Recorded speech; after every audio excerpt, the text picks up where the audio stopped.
wake up, baby, it's a Chelsea day. So blue, baby, that's chipping pain. Talking dreams while the sky stays bright. Rest your head, but not the night. Every morning, every goal we see.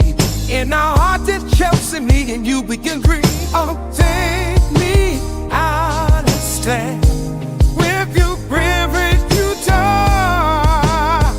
When to tap I take it you. Oh, Chelsea, we stand tall. We stand tall. Everywhere we give our all. Everywhere, yeah. Forever but true. Together we rise, just me and you. In nights that you are gone, for Yahweh so near to my own. Delap, so live in river. Whoa, whoa. In the blue, our spirits fly. With every cheer, we touch the sky. In this love, we find our way. Chelsea forever, day by day. Whoa, Chelsea stands on. Cover up with the hand. We give our all. Chelsea, forever but true.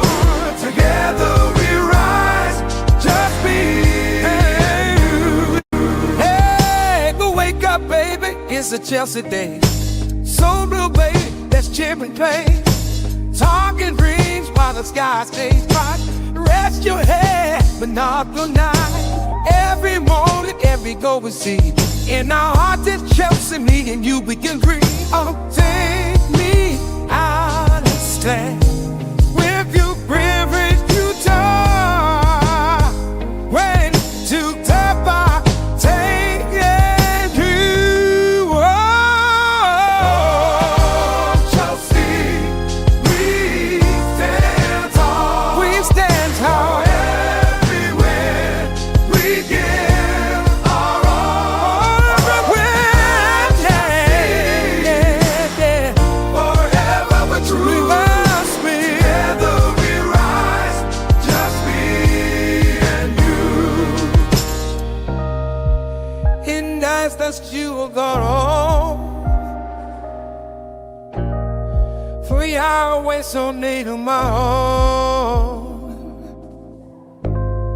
Delap, so live in river. Whoa, whoa. In the blue, our spirits fly. With every cheer, we touch the sky. In this love, we find our way. Chelsea forever, day by day. Whoa, Chelsea stands on. Cover up with the hand. We give our all. Chelsea, forever but true. Together we rise, just me and you. Hey, go wake up, baby, it's a Chelsea day. So blue, baby, that's chipping pain. Talking dreams while the sky stays bright. Rest your head, but not the night. Every morning, every goal we see. In our hearts, it's Chelsea, me and you, we can agree. Oh, take me out and stand with you, privilege you talk. When to tap I take it you. Oh, Chelsea, we stand tall.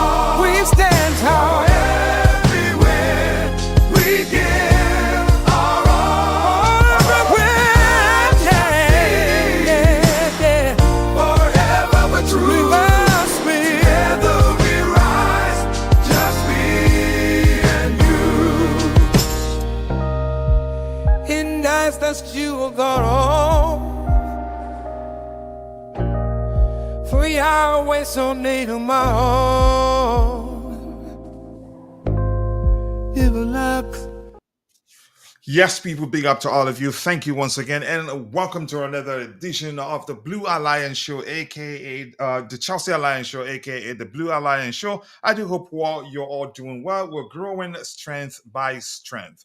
It's a bit slow right now, but we're not giving up. We're gonna keep pushing until it becomes as popular as we want it to be. And today we have quite a lot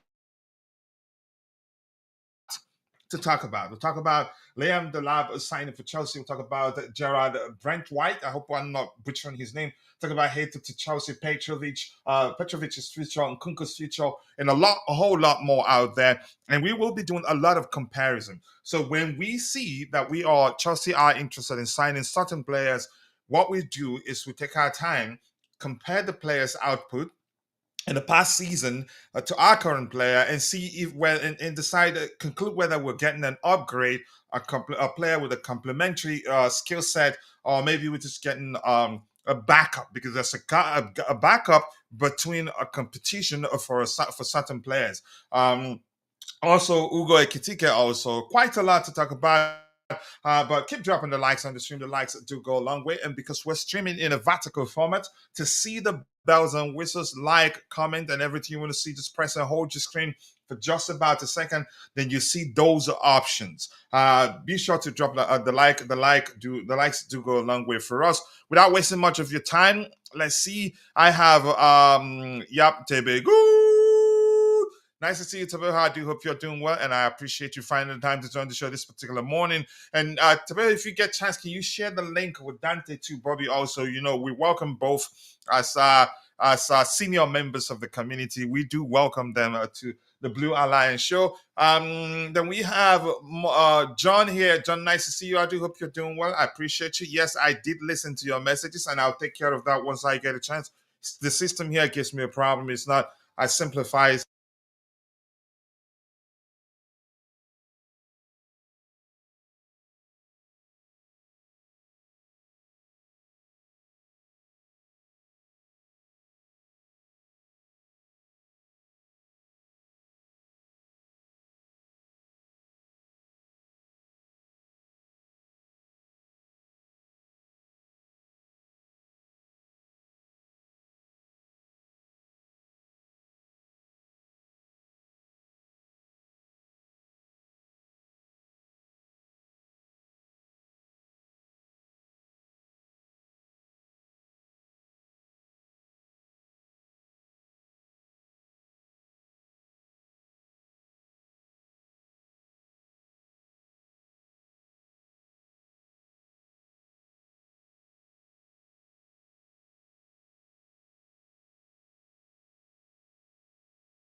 of I do believe you can still hear me, had a bit of an issue with my internet connection. I'm not sure why. We have a super duper speed internet connection, but for some reason it did fluctuate right there. But that's by the way. Without wasting much of your time, I'm going to share my screen again so we can get started without wasting time at all. Give me 1 second here. Share screen. We need the presentation window to start discussing the items we have lined up here. 1 second. There you go. I think, do we have this in there? Okay, there you go. This guy there. Tabeo, can you hear me? I got disconnected and I'm not sure why. Yes, I Okay. can hear you.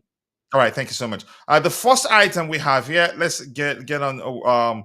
Let's start addressing them quickly without wasting much of your time. Give me a second here. All right, this first item here is about Liam Delap. Yep, breaking news: Liam Delap to Chelsea. Here we go. Agreement in place as 30 million release clause will be triggered. That was triggered yesterday. Manchester City will not use a buyback clause, and Delap has already accepted Chelsea project long-term deal. Maresca's impact plus UEFA Champions League football key to securing the Delap to Chelsea deal. Delap will join, and there's a subsequent report on Fabrizio Romano's timeline where he talked about that he's left for London for the medical required medicals. So I'm happy we signed him. He was not my first choice. And the truth remains, I'm going to say something I've said before. I'm not saying he's a bad player. He has tons of potentials. His ceiling is very high.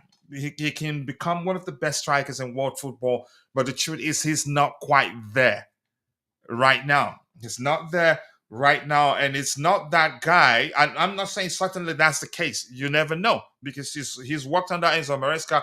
Chances are he starts reaping trees at Chelsea and becomes one of the best players in world football.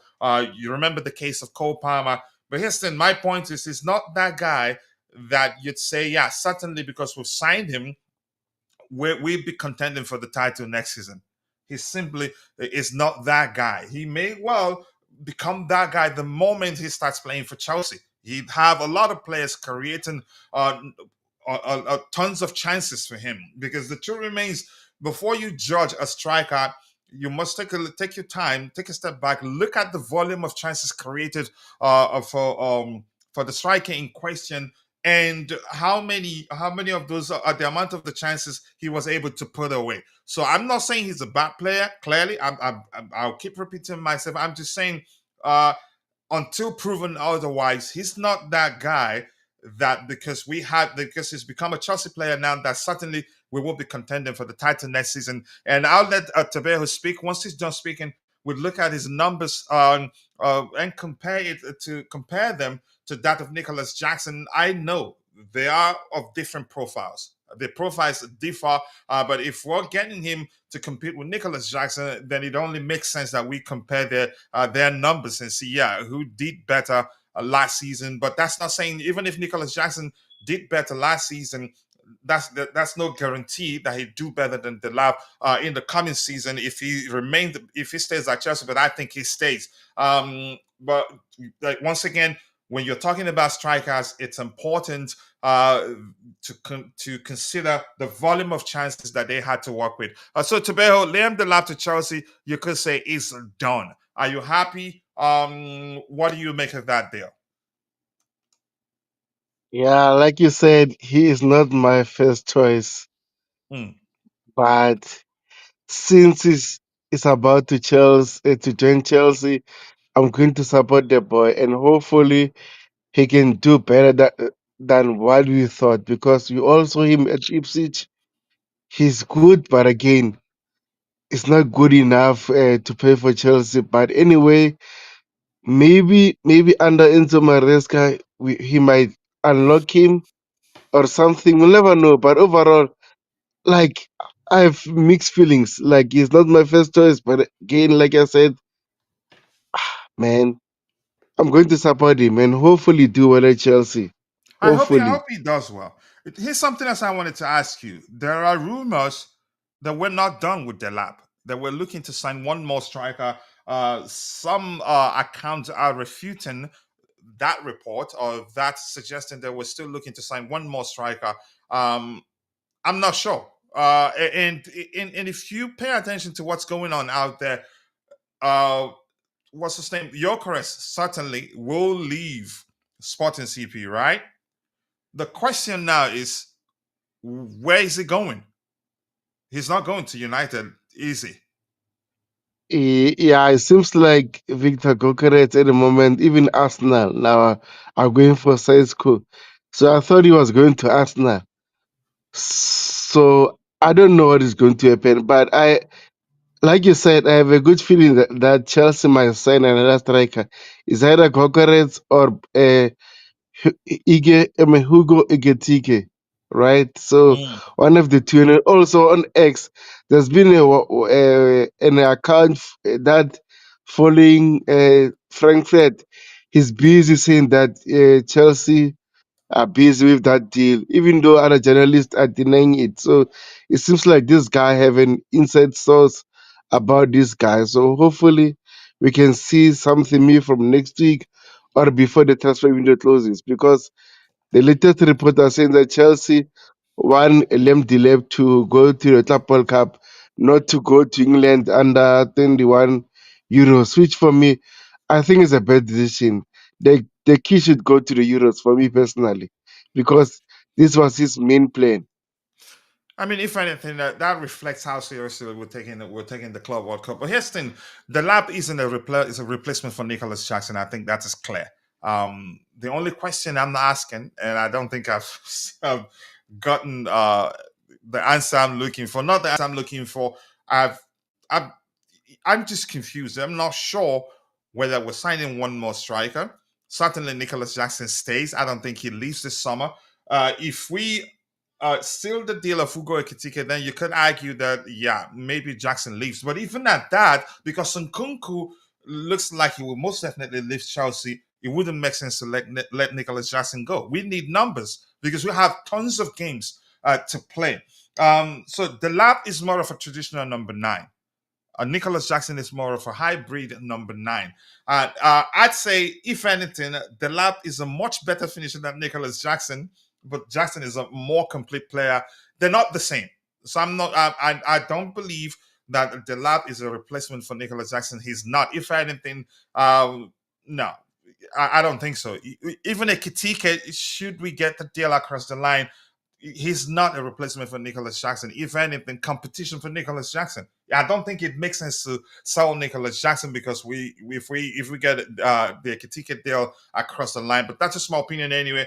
Let's see. We're going to compare the lapse numbers to those of Nicholas Jackson, because I've heard people the way people talk about the signing of the lap. You could tell that, yeah, their belief is that the lap is a replacement for Nicholas Jackson, but I don't think that's the case. Let's see. Hi to you too, John. I've listened to your message, and Vic is here. Coach Tabejo and Chad, in your face, Vic. Yep, my championship manager did it in style. We made it into top 4, into top 5. We finished 4th place, and we did not finish there because one team lost or the other team won. We won. Irrespective of what happens in the other games, we could have still qualified. So let me use the language you always like to use, irrespective of. But that's, by the way, we have Tapia 93. Big up to you too, Tapia, in chat for 30 minutes. It's a good signing, 30 million, so to speak. It's a good signing. Let's get Gyokeres for whatever stupid money Blue Co is thinking of sending to Frankfurt. I don't know. I don't know where Gyokeres is headed. One thing is certain, he's leaving Sporting, but where he's going, I honestly do not know. Zakaria Feathers, thank you. Hi to you too. I do hope you're doing well, and thank you for joining us.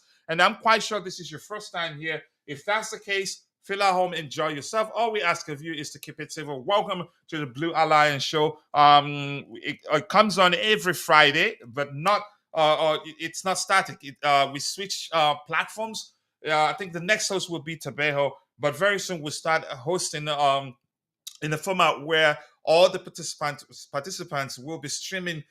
We stream on all the participants' stadium respective platforms simultaneously. That will happen soon. But thank you for joining us, and I appreciate you. So you think Ekitike at 80 million will sit on the bench for Jackson? No, they can compete.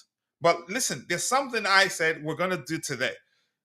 Once we discuss each of the players that were rumored to be interested in signing, we will compare the numbers of that player in question to our current player and see, maybe are we signing a backup? Are we signing a competition for the player we currently have? I mean, it's common sense.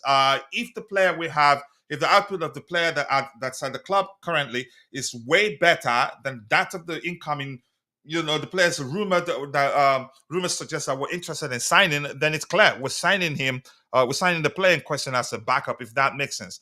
Let's see what we have here. Gyokeres, Ekitike, please, clearly don't mess this up. Let's see what they do. And Zakaria, buy Gyokeres. Okay, I'll talk to my bosses at Clearly and see what they do. Big up to you too, Mikey. Nice to see you out. I hope you're doing well. Kingston China, where is it? Amobi Chukwuwanne Dalo. I like that name. Chelsea meet someone like Victor Osimhen. I don't think that's happening. I think we've always known that the possibility of Osimhen joining Chelsea doesn't exist, really. In all honesty, I'd be surprised if that ever happens. But we have the captain of the community in Constantine Dante. Dante, big up to you and appreciate you finding time to join us this evening. Your thoughts on the signing of Delap? And I think you've heard me talk. You were listening when I talked about how what people were saying suggests that they believe that Delap is coming to replace Nicholas Jackson. Do you believe that's the case? And what do you make of the signing overall? Coach. Big up to you too. Big up, Coach. Tobago, everyone in the chat. Yeah, good. Just had a nap, just woke up, so still a little bit sleepy. What time is it for you? 7:30 a.m. Oh, okay. Morning, yeah. Morning for you. Okay, yeah. Okay. Yeah, look, like I said last time, I like the way he plays. He brings us something we don't have, and we don't have that physicality. We don't have that striker like him, physicality. Mm-hmm. Great shot on him, but really good in the air. He fights hard. He's a bit. He gets a lot of yellow cards because he goes very hard. Actually, that's probably one thing he needs to work on. But he does get a lot of yellow cards. But they're all good challenges. It's hard challenges. It's not silly yellow cards. So yeah, you would like to see that physicality. I'm sure Bobby will be happy with that one. But yeah, we needed that profile. We needed someone who's good in the air that can, fight against those central defenders, keep them busy, keep them tired, and and also he can finish very well. Like I said, he's got a pretty good conversion rate, so his finishing is pretty top class. I had another look. You could at say that's goals. the only thing he has over Nicholas Jackson. That and physicality. That and physicality, Coach, and strength, physicality. Also, quick shooting all the time. Instinctive shooting. Yeah, I agree. Nicholas, we've talked about 1,000 times how Nicholas Jackson, if he could start shooting instinctively, he'd become a lot better at putting away the chances that come his way. But go ahead. Delap doesn't think. He just puts it down straight, bang, hard shot, and all of them like full power. And he can shoot with left, right comfortably. Correct, left and right, which is a big plus. So look, I'm happy. I'm very happy with the signing. Even when we were linked with him earlier on, I'm like, yeah, I'm happy with the signing. Is he going to be the starter? I'm not sure if that's the case. If he is, good luck. If not, if we're signing another one, well, that'll be even better if we can sign another one as well. So yeah, look, we'll have to wait and see what happens. If he's the only striker, well, then he'll have to do him and Jackson will battle that out. He's definitely not the replacement for Jackson. I don't think that's the case. Yeah. The only thing we did sign Omega. Oh, sorry, Tobago. Yeah, just quickly, we did sign Omega for next season, so he's coming next season. So looking at that, we still have Mark Gee as well. Don't forget. Looking at that, are we going to sign another striker, or are we just going to go for another winger and another defender, like we said we will? That's why I'm a bit not quite sure about signing another striker, unless, of course, Jackson is leaving, or maybe next season he's leaving, or this season, we don't know. Maybe that's why. Otherwise, yeah, I'm not sure if we're going to get another striker, to be honest, but I would welcome it 100%.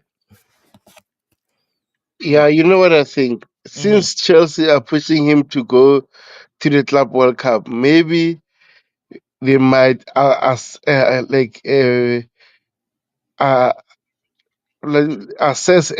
Let's see how we adapt and everything. I know the Club World Cup and Premier League are two different things.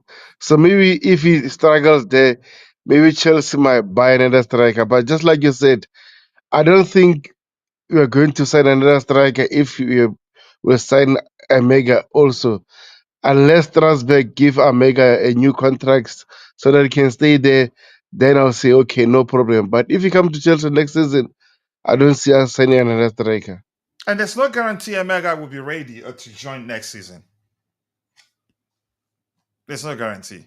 There's no guarantee. No guarantee. Of course, no guarantee. But we have pretty much signed him, so we'll have to wait and see for that one. He might be just we signed him to work around some other issues to help Strasbourg maybe make a bigger sale after, or for us to actually just sell him and move him on after. We don't know. It could be business because we've done that, so it could be a business move. But he does have a lot of potential, Omega, and me and Tobago have seen quite a lot of him play. Definitely not ready now. Still quite raw. Still quite, even though for a big guy, tall, he's still very weak. He gets pushed off the ball very easily. So maybe another season he works on that, gets stronger, better. He's got a lot of potential. He's very upside. So yeah, we'll have to see and wait what happens with that one. More likes, people, more likes. How do we have 24 votes on the poll, but just 14 likes? I think we can do a lot better than 40 likes. We still have 65 people following the show. Let's get the likes up, people. I know we're streaming in a vertical format. Just press and hold your screen for just about a second. Then you see the bells and whistles, like, comment, whatever you want to do. Okay, he says this sign. Sorry, Coach. Vic didn't press the like button after what you said. I don't think he's pressed the like button. Is Gyokeres coming as a backup for Delap? No. If it comes, it definitely would be the starter. But here's the thing: if it depends on who performs better. But it just wouldn't make sense that we sign Delap and then Gyokeres. I don't see a world where it makes sense. And probably chances are we explained to Delap that we're not signing anybody like Gyokeres, which would mean that he's gonna have to do a lot to become the starting number 9. I think they would have to guarantee him some you could say a good number of playing time before he comes, because he had other options. And if I was Delap, and I suspect Chelsea would be signing a player like Gyokeres, I'm not coming. I'd go to Everton. Yeah. Yeah, also another thing, Coach. 30 million is a bargain, a good value for money. Mm-hmm. And then if it works out, it's a bonus for us. And also another thing, right? If we keep Jackson and Delap, that means Jackson won't be the Jackson that we know. He knows that if he doesn't perform, Delap is there, same as Delap, so that we can have competition. I've been always worried about Jackson. He doesn't have competition. Every game he's having a stinker, and he knows the next game is going to play. That's the issue I was having with Jackson. Look at Enzo Fernandez. He was on the bench because of Lavia. As soon as he get his chance, he was scoring goals, creating and everything. Enzo Maresca couldn't drop him. So he rather play 3 of them or drop Lavia. So that shows competition is working. So we need competition in order these players to do better. Yeah, I do agree with you. Competition is always good, honestly. Gyokeres, I'm not sure what's going to happen, but the question is, where is he headed? Since Arsenal, since they've switched the focus to Benjamin Sesko, so I'm not sure. Hope they sign Ekitike as a replacement for Christopher Nkunku. Chances are, I don't know. We get to that news in a bit. Blue is a color, football is a game. Yes, thank you, Rabina Schofield. Thank you for joining us, Michael Schofield. That reminds me of that character in Prison Break TV show. Ekitike is a good signing, and it's very good in the air. We haven't signed him already. Is he really good in the air? Mark him. Is he really? We'll look at that in a bit. Let's see what else do we have here. But okay, Delap is far better than Jackson in finishing. Clearly, but we'll look at that in a bit. And what else do we have here? Keep dropping the likes on the stream, people. Is Gyokeres coming to Chelsea? I'm not sure. I'm not sure where he's headed, but certainly he's going to leave Sporting CP. He may well still end up at United. Yeah, Delap would not have joined it if we're signing a Gyokeres or saying, yeah. I think you and I agree on that one. If we sign someone else, then it's João Pedro or Ekitike. Something, more similar to Jackson. Vic is laughing. Gyokeres and Delap are too familiar, but Gyokeres is the better player at the moment. More complete, actually, in my opinion. Nicholas Jackson is the best striker of all time. Okay, Alperen, if that rocks your boat, have some fun, brother. And thank you for joining us. I think Chelsea must think about who? The name, how do you pronounce it? All right. Come on. Really? In 2025, this guy. They can buy him. All right. Let's compare the numbers of That is Liam Delap there. Let's go here. Give me 1 second here. So this is Liam Delap and Nicholas Jackson. Ew. So, but here's the thing. This is not an issue for me. Why? They are, because they're not the same. They are two players of different profiles, differing profiles, maybe complementary profiles. You can call it that. uh, Tomejo, the brother says he's joking. All right, we like jokes here. So look at it. Nicholas Jackson way better, a lot of XG. But here's the thing: what did he do with those XGs? Wasted a lot of them. He's underperforming his XG since he joined Chelsea. He hasn't come anything close to his XG, actually measuring his XG. But the lap, less SG, but more efficient. We know that already. Non-penalty goals. The lap, he takes penalties. He was the designated penalty taker for Ipswich, right? Yeah, he was. He didn't. No, I think he only scored 2 penalty goals. Not always, but yeah. I'm not too sure exactly that one. I've seen him score a penalty, but I can't remember more than that, to be honest. I'm not sure if he's the taker. Yeah. John, I'm not sure where your brother is, honestly. Ariel Delap is better than Nicholas Jackson. Passes recorded. Jackson gets involved more. If you remember, we said Jackson is the more complete of the two players. Jackson is more capable of dropping deep, dribbling his man comfortably. But what Delap does better than Jackson is cutbacks inside the box. Yeah, he does and that he holds better the than ball Jackson. up, coach. Yeah, he can hold the ball up better than Jackson too. Yes. So Jackson, in terms of attacking actions, more from the lap than Nicholas Jackson. I think both have a complementary skill sets. We need them both. One is the lap isn't coming to replace Nicholas Jackson. He's not. I don't know. Let's hear you, Dante. Well, definitely not. But first of all, that pie graph, you got to look at it in context. He's playing for Ipswich. Jackson's playing for Chelsea. Very different. Which was why I said we have to consider the volume of chances created. The volume of chances, yeah, the possession. Ipswich don't hold that much possession. The way they play is very different from how we play. So yeah, you got to look at that.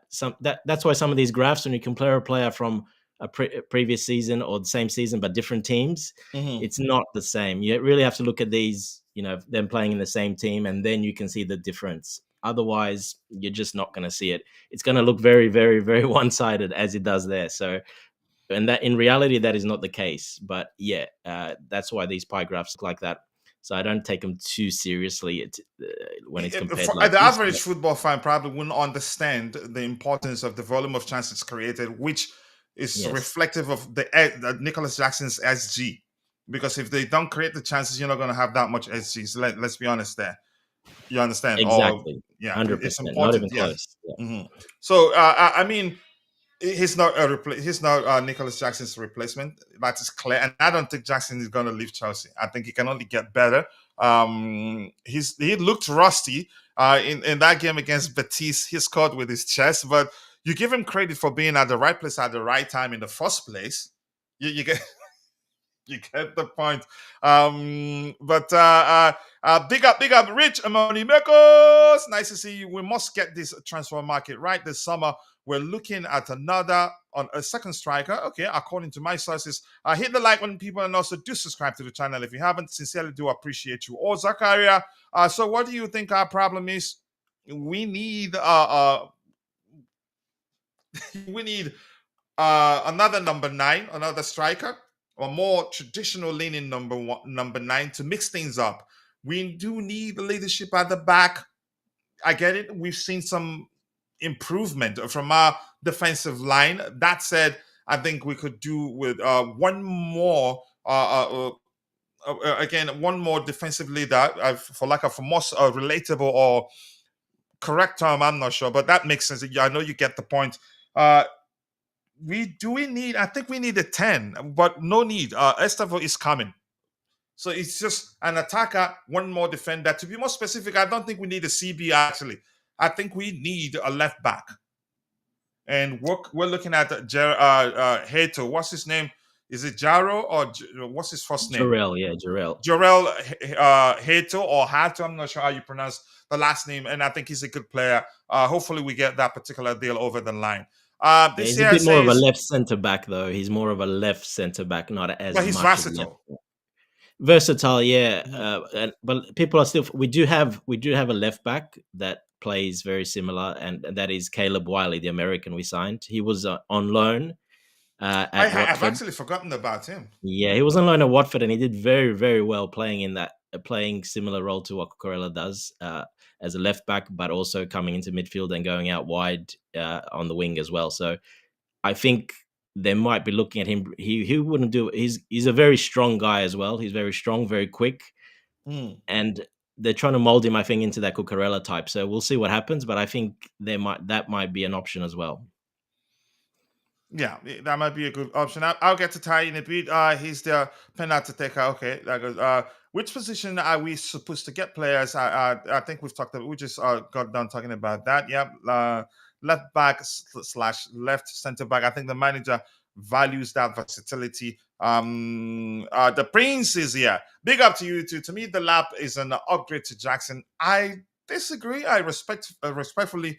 I can't speak this afternoon. Disagree. And we should know that every transfer is a risk. For a long time, Chelsea had spent a lot on strikers, and yeah, and none of them worked, honestly, except for Diego Costa. We're looking at a Crystal Palace defender and the Everton defender. Also, top we're buying in top signings in the transfer market. Top secret, sorry guys, Jadon Sancho might be staying. And remember, Jadon Sancho, I think left-sided player. Is that what you're saying? I think Sancho stays. Just the salary. I've always known that might end up becoming an issue. But it's a good thing that the club is negotiating with this camp to find a solution. Big up to you too, Chimera. Nice to see you. I do hope you're doing well. And the Gallagher stand.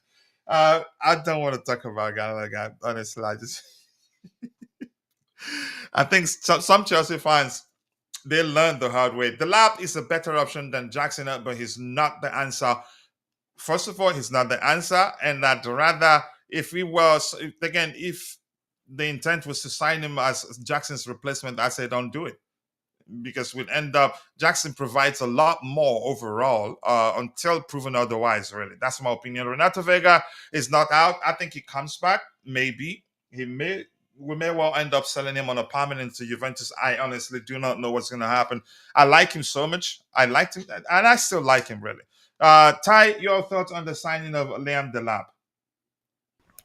Delicious player. Really? Let us know why. Yeah, I agree that he's not the answer, but he's a delicious player. He's very young. I'm not going to get into the place of saying that he would get better, because there's no guarantee in football anymore about that. But his build is one thing that is a positive. He's not a he's not going to get you 20 plus goals, but I don't think. Well, let me careful what I say. I don't think you necessarily need a 20 goals from one player anymore in football. I think football has slightly gotten away from that. If you get it, then obviously it will be good, because it means that if nobody else scores, you have a player that can do that. But I don't think that should be the criteria that we use. That's a huge risk on its own. Yeah, so that is Relying what on a I'm single saying. player to get, but you get my point. Exactly right. So that's what I'm saying, that the criteria that he always not going to get us to 20 goals, or that I don't agree with that. The problem is that if you say he's still raw, which he is, he's very raw, but he's a player that if he gets developed in the way that he can, and he gets that chance to really develop correctly, he can be a very good option to have long term. He's still very young, and because he's still very young, it means that he can only get better. And there's not much about him that you'd say that, if he wouldn't be a good option. He is. Yeah, he's way better in the air than what you get from Jackson, and I get that is the premise that has been used so far in discussing him and the whole comparison.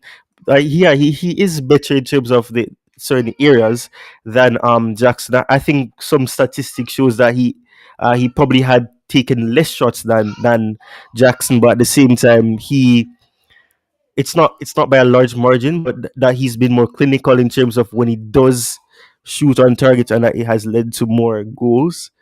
But the thing is, I'm not one for judging a player based on the fact that they're at a team that got relegated, because we that doesn't determine anything. But he is I say delicious player because it is a player that he has great potential. He doesn't have a lot where he needs to improve in, but it is still crucial areas that he needs to improve in. I think that is the case. Uh, Physically, he has the build of what people call Diego Costa. I'm not saying he's like Diego Costa, but the build of what he has, it gives you that Diego Costa vibes, and he we saw it firsthand what he's capable of doing, because on both occasions well, when I say both occasions, I mean when he did play against us, we saw what he can do. Even though the penalty thing was a bit sneaky, it's still a good way to be sneaky. So yeah, just to not run just to avoid the chance of sounding too optimistic and utopic, I'm just gonna say that I do agree that he is not the answer, but he's a delicious player because he can do a lot. Okay, they're cooking you in the chat. I hope you're seeing what they're saying there. Yeah, I mean, it's good. It's good. Usually I don't get cooked on Jones' perspective, so it's good to be on the other side. All right. Houston, he has a very high ceiling. He's very young, can get better. Brings a different dimension to our approach. Do I think? I don't think. Even though he's worked under Maresca, I'd argue, given what I know so far about Enzo Maresca, he's not his ideal striker. But chances are he is. I don't know. Maresca, I don't think would be pushing. We're signing him just because we want to sign him without Maresca saying, "Yeah, I get him. I can work with him." So Maresca now, what's that thing? Thanos, the three stones. Is it Tesseract? No, what do they call these stones? He has the three of them right now. He's worked with Cole Palmer. He's worked with Romeo Lavia, and now this guy. So the stones are complete. Let's see the magic. He cannot say that the owners haven't backed him. Yeah, exactly. Ty, you're saying that. That's for you. Ty using delicious at the lab. Okay, I'm not talking to you guys again. Um, all right. Do you think this is a question from Zachariah? Do you think we can perform well in the Champions League coming next season? I mean, with our current squad, I think we can, but we have to take corrective measures, aka sign our players in areas where we're lacking. If that makes sense. You don't. People don't know actually the Champions League is much easier than the Premier League. Honestly. Yeah, the delicious comment by Ty. I like he said I like it when you say delicious compared to coach. Okay, good. Enjoy with him. Can Pies play on the left? Dante, can Pies play on the left? He can, but he's predominantly more central player. He's definitely hasn't got that speed. He's not as quick like say Estevao. Estevao can probably play on the left, right, 10, everything. Payer's more central, a bit not as quick, more of a technical player than an actual with speed. So probably not, in my opinion. I wouldn't, especially in the Premier League. Probably not. No. Hmm. Yeah, I Okay. agree. I don't know him that well to say what I believe is his strongest tool. Probably most likely his vision, since he's a central attacking midfielder. I don't know. He won't From stay. He'll be going to Strasbourg anyway. No, Pretty I much. know he's going on loan there. Yeah, Yeah, most likely. Yeah. which for me is a good decision, really. Yeah, very good decision. Yeah. Yeah, he needs it. Dan, were you saying something, Tabeo? No, I was saying that I agree with Dante. I don't see Payet playing at the left side. I rather see him centrally or at the right hand side sometimes, but centrally I think he's good enough there. Okay. So this is a follow-up report. Chelsea have booked medical for Liam Delap after agreement is sealed on personal terms and 30 million release clause activated. Delap has also spoken to Enzo Maresca, a crucial factor to make the deal happen. So we're signing him because Maresca wants him.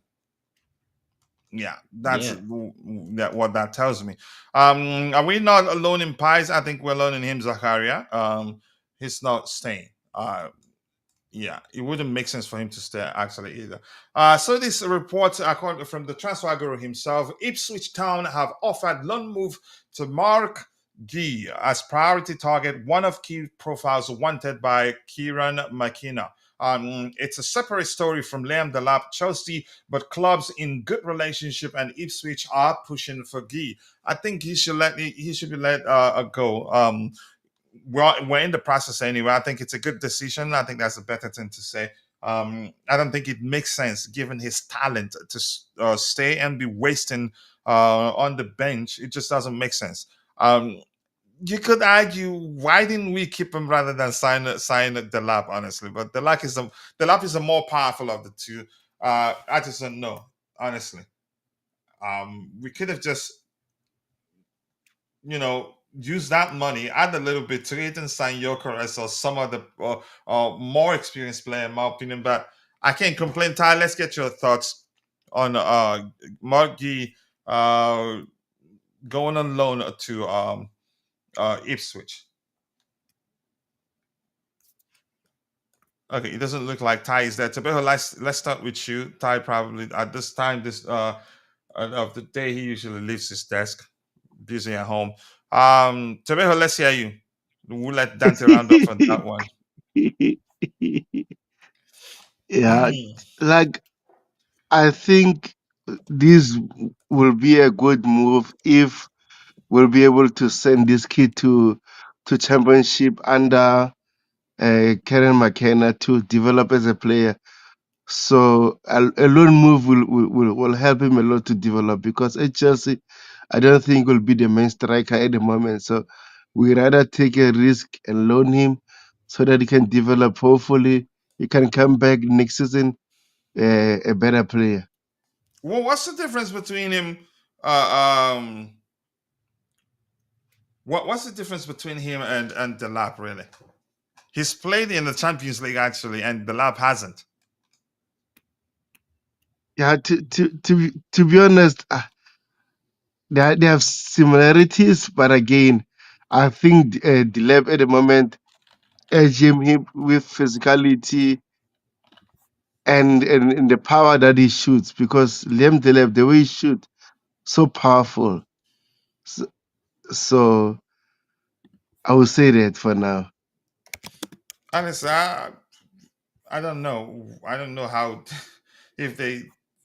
I'd rather we keep him and not pay 30 million for the lab. I just don't know what's the difference. He's played in Europe, No, played come in on, La coach. Liga. But go ahead, Dante. Let's hear you. There's a big difference.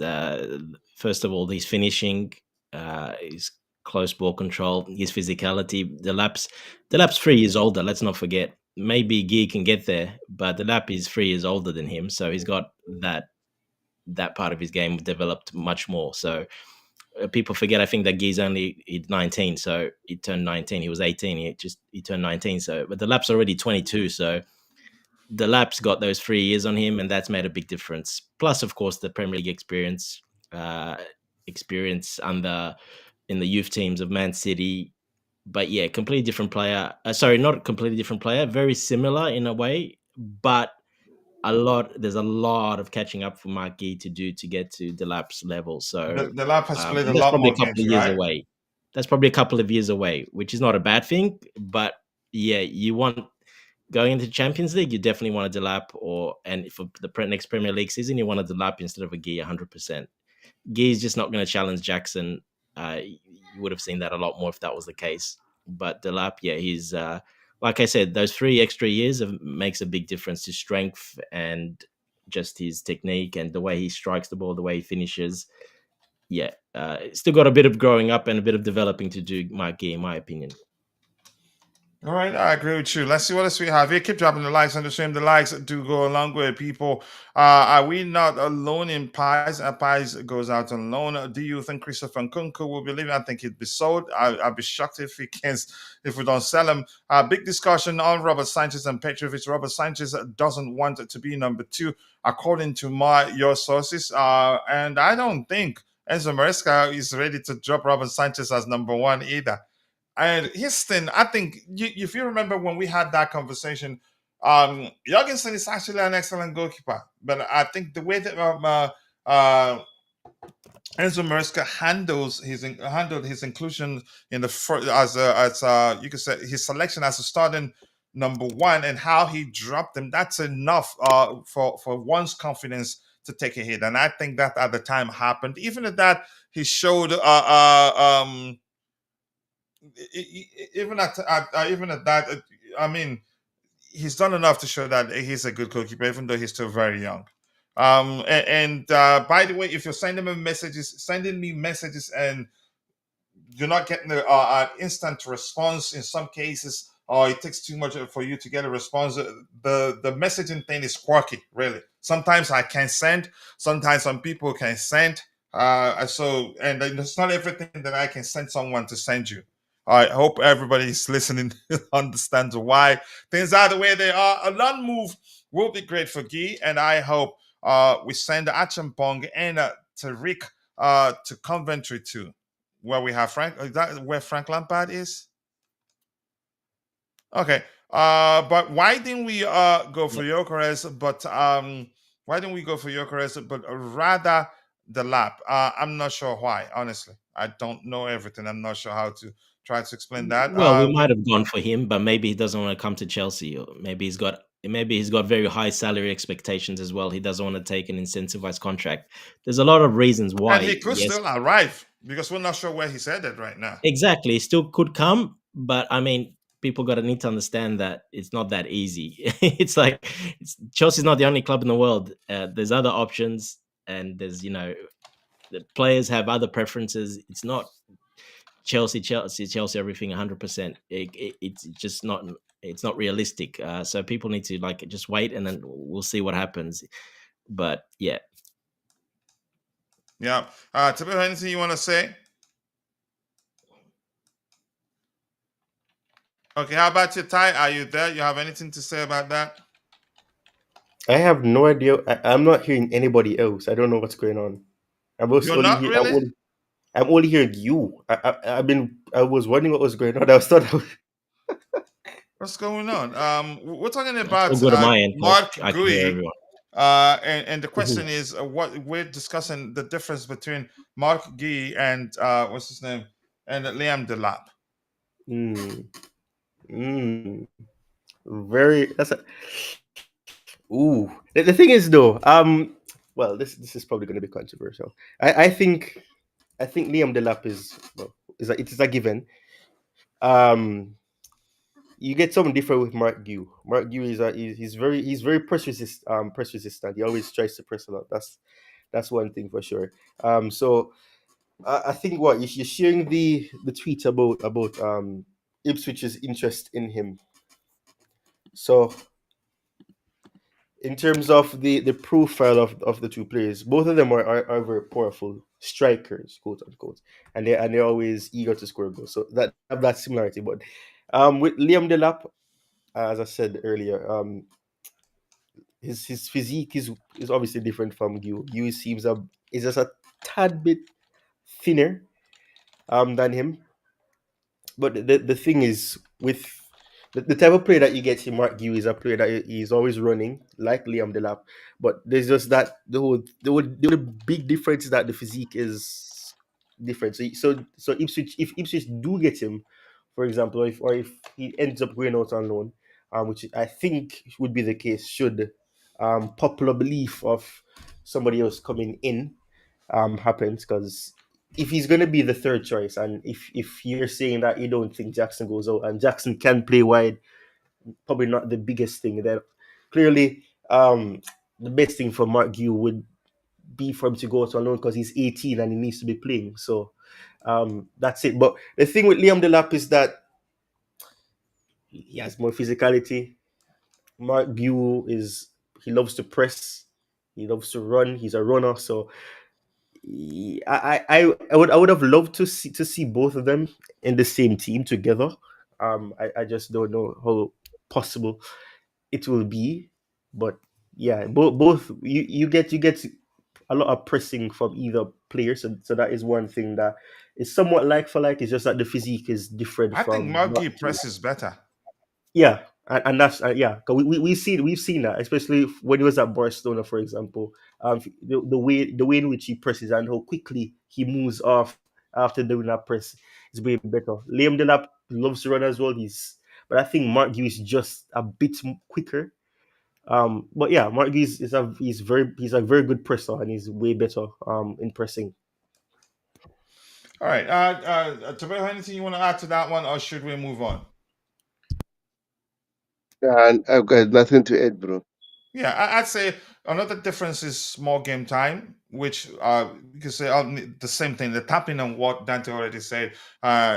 The lap is more experienced, even if they are about. Are they about the same age? The lap is older, right? 3 years older. He's 3 played years a older, lot coach. more games Core than strength Mark. is key, Sorry. coach, when it comes to that. Yeah, go Their core ahead. strength.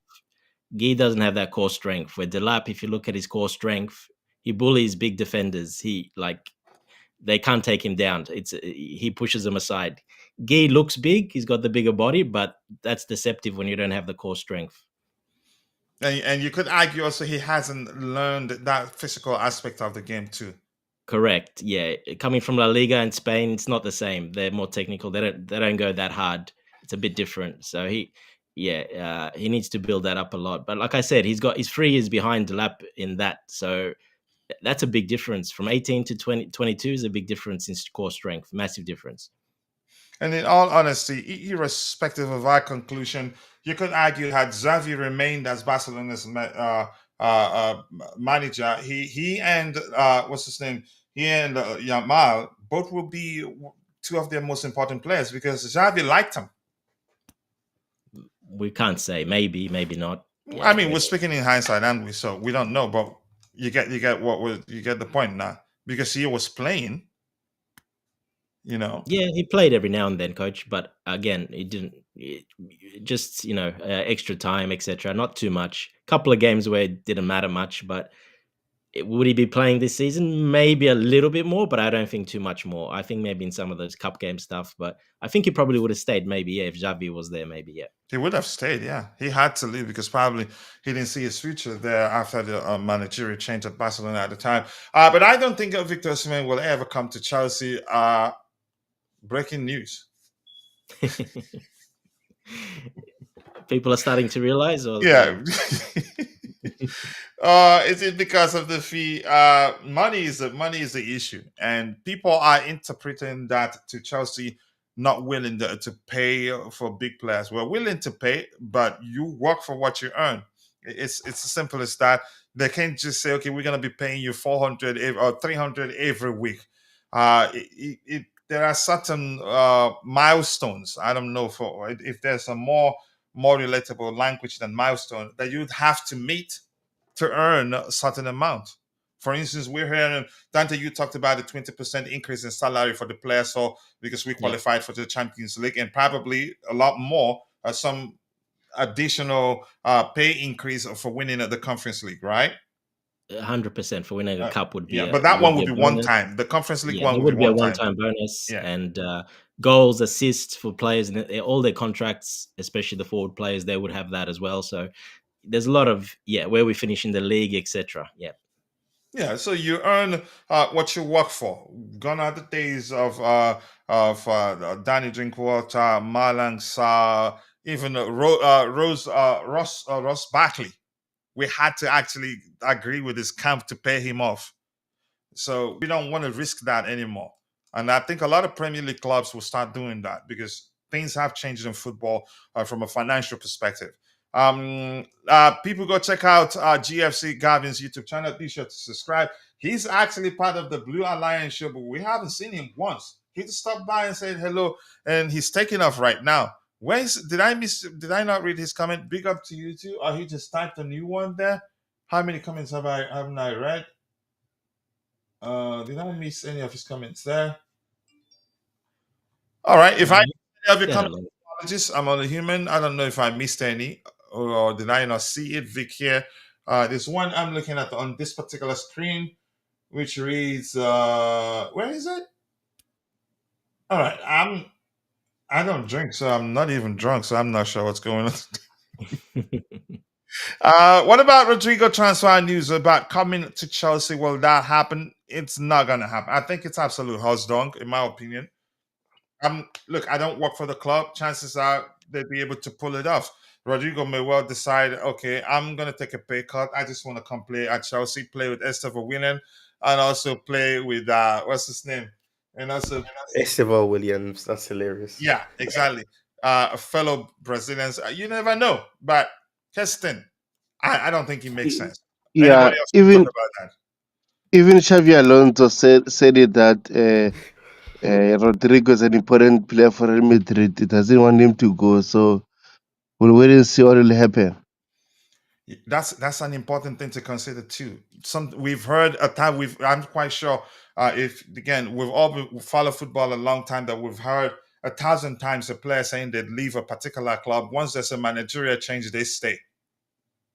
So I think he stays at Madrid actually. So thank you for saying that, Tebejo. Let's see, Mark Gui and going to the championship. I'd rather him go. I'd rather he goes to a Premier League club. I think it was it Tebejo that said this the other day, or even to Strasbourg. But Dante, your thoughts on Rodrigo to Chelsea? Yeah, I don't see that happening. Look, he's not on the biggest salary in the world. He's on £200,000 a week, but that's After still, tax or if before you want tax? yeah, so I mean, he's at that high end where we play players, which is still doable. But players when they move, they want a bigger pay rise usually, especially ones that are from Real Madrid and they want to move from Real Madrid. It's a bit hard, but I don't see him leaving either. To be honest, I think what Tobago said as well. He's an important player in that squad, and he's got a place there on the right hand side. So I don't see they don't have anyone else to replace him, to be honest. And I think he'll still play pretty much every game. So I don't see I don't see him leaving, to be honest, and I don't see anyone paying what Real Madrid would be asking, which is probably around 100 million to sell him, and then add the agent fees and add the salaries. Yeah, there's probably not even a handful of clubs in the world that can do that. Yeah, just one serious off topic quickly. Lamine Yamal's clause, I think it's 1 billion euros. I don't know, something like Yeah, that. I think I heard that. Something I'm to not that sure if effect. it's Yeah. true or not, but yeah. Yeah, I did. Okay, Chelsea have inquired about 21-year-old Everton defender Jarrad Branthwaite. Jesus. Jarrad. Yeah, it's Jarrad Jarrad. Branthwaite. Okay, I don't know. I don't know him well enough. I've seen things that show he's good. How does he compare to the defenders we have? We'll do some comparison. But in the case of just quickly, in the case of Delap, we concluded I don't think it makes sense to say he's an upgrade to Jackson. I think he just adds a different dimension to our approach. No, he's not Jackson's replacement, and he's not Jackson's upgrade either. He brings his own complementary skills set, for lack of a more relatable language there. But Dante, let's talk about Jarrad Branthwaite. Is he a player you like, and how does he compare to our players? I'm going to do the comparison. Who should we be comparing him with? We don't really have too much. He's more of a slower pace, more of a classic defender, a bit stronger, more physical, likes to sit back more than actually jump out. So, look, he's a good addition, but he is 21, so he's very young. Doesn't really have that leadership quality in him. Played for Everton. We know Everton struggled a lot. So, yeah, he wouldn't be my first choice, but he's not a bad choice either. A lot of people are a big fan of him, just the way he plays. It's probably a profile we don't really have, so he would suit that. But I still would prefer like a Mark Gehi, like I said, just for the leadership and the way he plays. I would prefer that. But look, he's not a bad option. What does he bring to the table? How does he differ from our current CBs? like I said, he sits back a bit more physical, more sits back, more of a traditional defender coach, more Okay, of a just does his thing. just does his thing, doesn't really go up, doesn't jump out of the defense too much. Not that Everton do anyway, because they sit low block most of the time, but he's more of a traditional centre back. Sits a bit more back, sometimes go, but mostly sits back most of the time. Good in the air, very strong, physical. But like I said, the only worry, he's 21, so he's a bit, he's got the experience in the Premier League because he's played the last 2 or 3 years in the Premier League, and I think he came from the Dutch league before that. I'm pretty sure he was in the Dutch league before that, and then he joined Who came from the Dutch league? Branthwaite. Really? I'm pretty sure he was one of the guys. What Come back, nationality is if I he? remember right. What nationality? No, he's English. Okay. He's English. I'm pretty sure, but that's where he was playing. Coach, he was playing there. I'm pretty sure he was playing in the Dutch league, and then he came back to Everton, and the last couple of years to play for Everton. So, like I said, more traditional centre back. Not as versatile. He sits back more and is a more traditional. With our defenders like to pass the ball around, push up a bit more, a little bit different. So we don't have only Tosin. Tosin's another one that sits back, reads the game, and likes to sit back a little bit more. But yeah, so he's not a bad addition. I wouldn't mind him to the squad, but is he the one to take us to that next? Well, we don't know because he's still developing, so we're not quite sure. Ty Branthwaite, what do you think?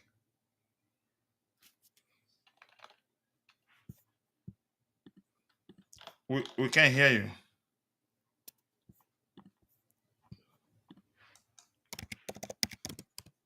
Double check. Ooh. Okay. All right. Tomeho, if you're there, Branthwaite, what do you think? Do you want to see him at Chelsea? Yeah, but like in terms of playing ability, 100%, I would love him at Chelsea. But the issue that I've noticed right now, his injury record is so bad. That's another one I was going to And mention. Yes.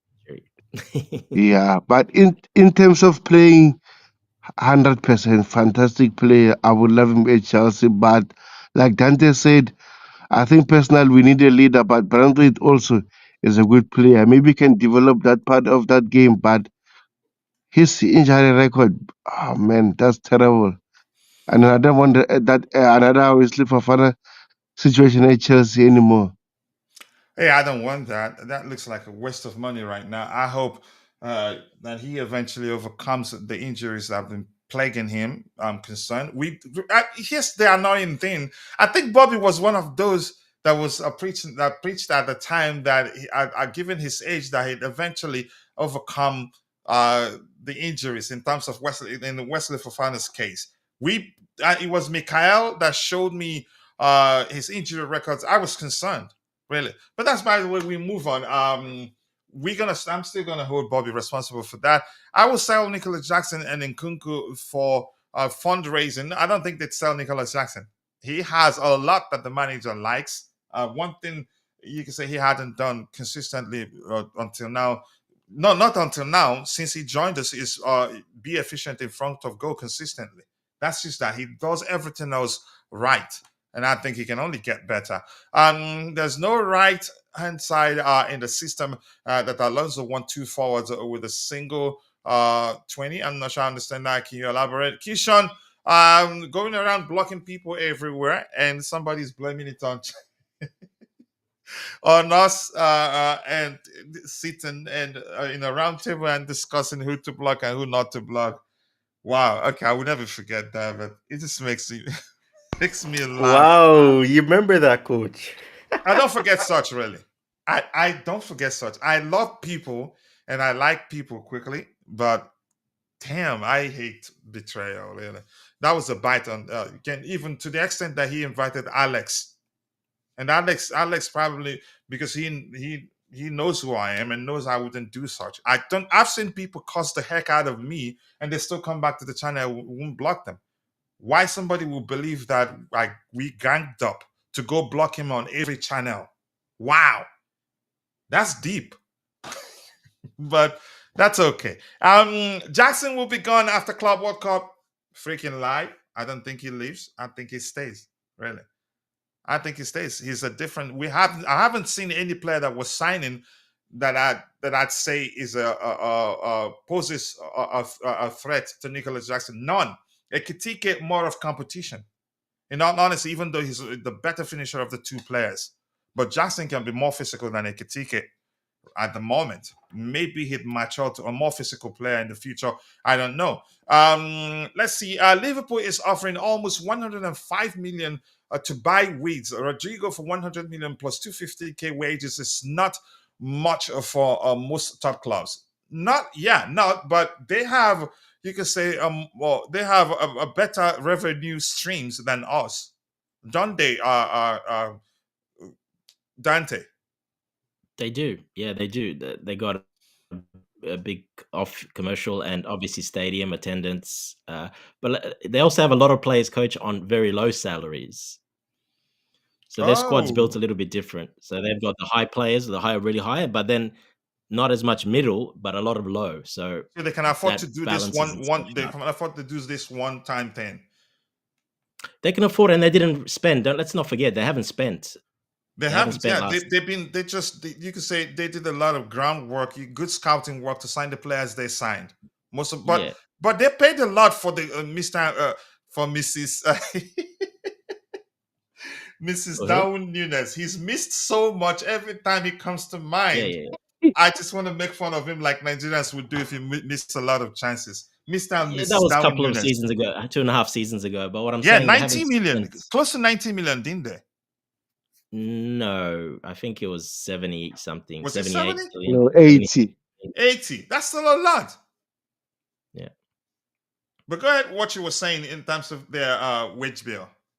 Yeah, they haven't signed either many players, especially the last window and the previous window, the January window. They haven't signed many players. The ones they did sign were like 5 million, 10 million, 15 million. That's it. So they've got Only a one free player, hit. Dante. Sorry, Chiesa. Only Chiesa. Chiesa was on loan. Yes, they only got him. Only that player that they got last season. Yeah, that's what I mean. They've got now. They haven't signed anyone. They've got double the money to spend now, and they're doing it. And it's not a bad if you can do that when you're winning and you're at the top, and you can do that, and then you can add a player like that. Then it's great. Yeah. In all honesty, I Let's think see what happens next I season. think But Wiz will struggle at Chelsea in the Premier League. yeah, I believe that too. Actually, I don't know how good he will be. Let's not forget the last 6 months he's been pretty bad in Germany. So. But maybe he knew he was leaving on the way out. Who knows? Mind was somewhere else. But look, he's got amazing quality, but he's still very young, but he's got amazing quality and technical ability. We'll see how that translates to the Premier League. Yeah, that's still not a given. I saw a stat that the last sort of, I think 9 players, I think there's been 8 or 9 players in the Premier League that have signed for 100 million or plus. And there's not been many that have really been successful. Only, well, Caicedo, Enzo, now there's not many that succeed in the Premier League, especially I coming haven't from actually. Germany. There's I not too need to many. see that. That sort of stats is good to learn from, honestly. Yeah, look, it's a big jump, but he's got the quality to do it. And if if Slot uses him the right way, well, then it should be no problem. He should fit right in. But just depends where he's going to play as well, because the way they play, I mean, he's a 10 basically. So we'll see where he fits in, because they don't really quite play with a 10, to be honest. So I mean, because he's a player I like, I wouldn't like to see him fail, but still, being objective, I just think he's going to struggle in the Premier League, really. You could argue Ryan Cherky, probably people don't know how good that kid can be, which I would have taken him, irrespective of how stinky his attitude is, which we've talked about. And I told people, look, being that good comes with that attitude. It comes with that territory of being as good as he is. Now Man City are getting him. I think he's going to make a whole lot of difference with them. But that's by the way, I think Chucky is more likely to do better in the Premier League than Weeds. But that is my opinion anyway. Let's see what else we have here. Liverpool is offering almost 105. I think we've addressed that one here. And Zakaria is saying Chelsea, our major problem about goal scoring is sometime heading when it comes to cross, we don't utilize such chances to score, and I want to know why. Because we don't have players that are good in the air. I think that's you're talking about how we don't score a lot of headers. We don't have a lot of players that are good in the air. But Enzo Fernandez is proven if you time it well, if he gets at the end of it, he's going to put it away. And that goal he scored against Betis, he was placement, actually. He knew exactly what he was doing. Didn't look like he was going to miss it. It wasn't luck. It was deliberate where it landed. But we don't have a lot of a lot of players, attacking players that are good in the air. We don't really. But that's by the way. Cole Palmer, I get it. He scored one delicious header last season. I think once the ball is in the air and somebody's on him, just forget about it. The opposition is winning the ball as good as he is. Dante, He correct me if doesn't I'm go for wrong. the header. Yeah, if he's completely open, like when he scored that goal, but where the ball was actually hit hard at his head, he just had to sort of guide it. But if there's a defender there, no chance. He gets muscled off easily, and he just doesn't jump for headers. No, he doesn't. Once he's in the air, that's it. Except if he's alone and it's in front of goal, he will try to put it away. So you're correct. I don't mean to take the ball from you and put it in the back of the net, but tapping is my thing, right? He's a wide CV. Who was somebody saying something? Okay, he was on loan at PSV. Coach, you need to step up. Go away. Just go away. Leave me alone. All right. PSV, We that's need upgrades from Colwell and Fofana. We'll look at their numbers there. Did I add Colwell? We'll look at how they differ. One thing is sure, we do have a lot of excellent ball playing defenders. Which leaders are on the market that you are looking at? Gohi, according to Dante, I like him. I think he brings leadership. Plus, more importantly, he sits back and does his thing. He's not one of those ball playing. I'm not saying he's bad on the ball, but it's not his thing, in my opinion, if you get that. But let's see. Jarrad Paul Branthwaite, 22-year-old, 22, nearly 23. Okay. Honors, PSV, Eindhoven. Okay, Cop. I think he just copied it the way you got it from there and dumped it in there. A lot of coily braces. I'm not sure how to interpret those. But his experience, he's played a lot of games and he's doing well, really. Liverpool wage bill is almost 150 million annually, and Chelsea is around 170. I will let you have it, Lord Dante. But Sterling and Joel of the books will get us lower on wages. That's the truth, because those two alone, they are a pain and in you know where.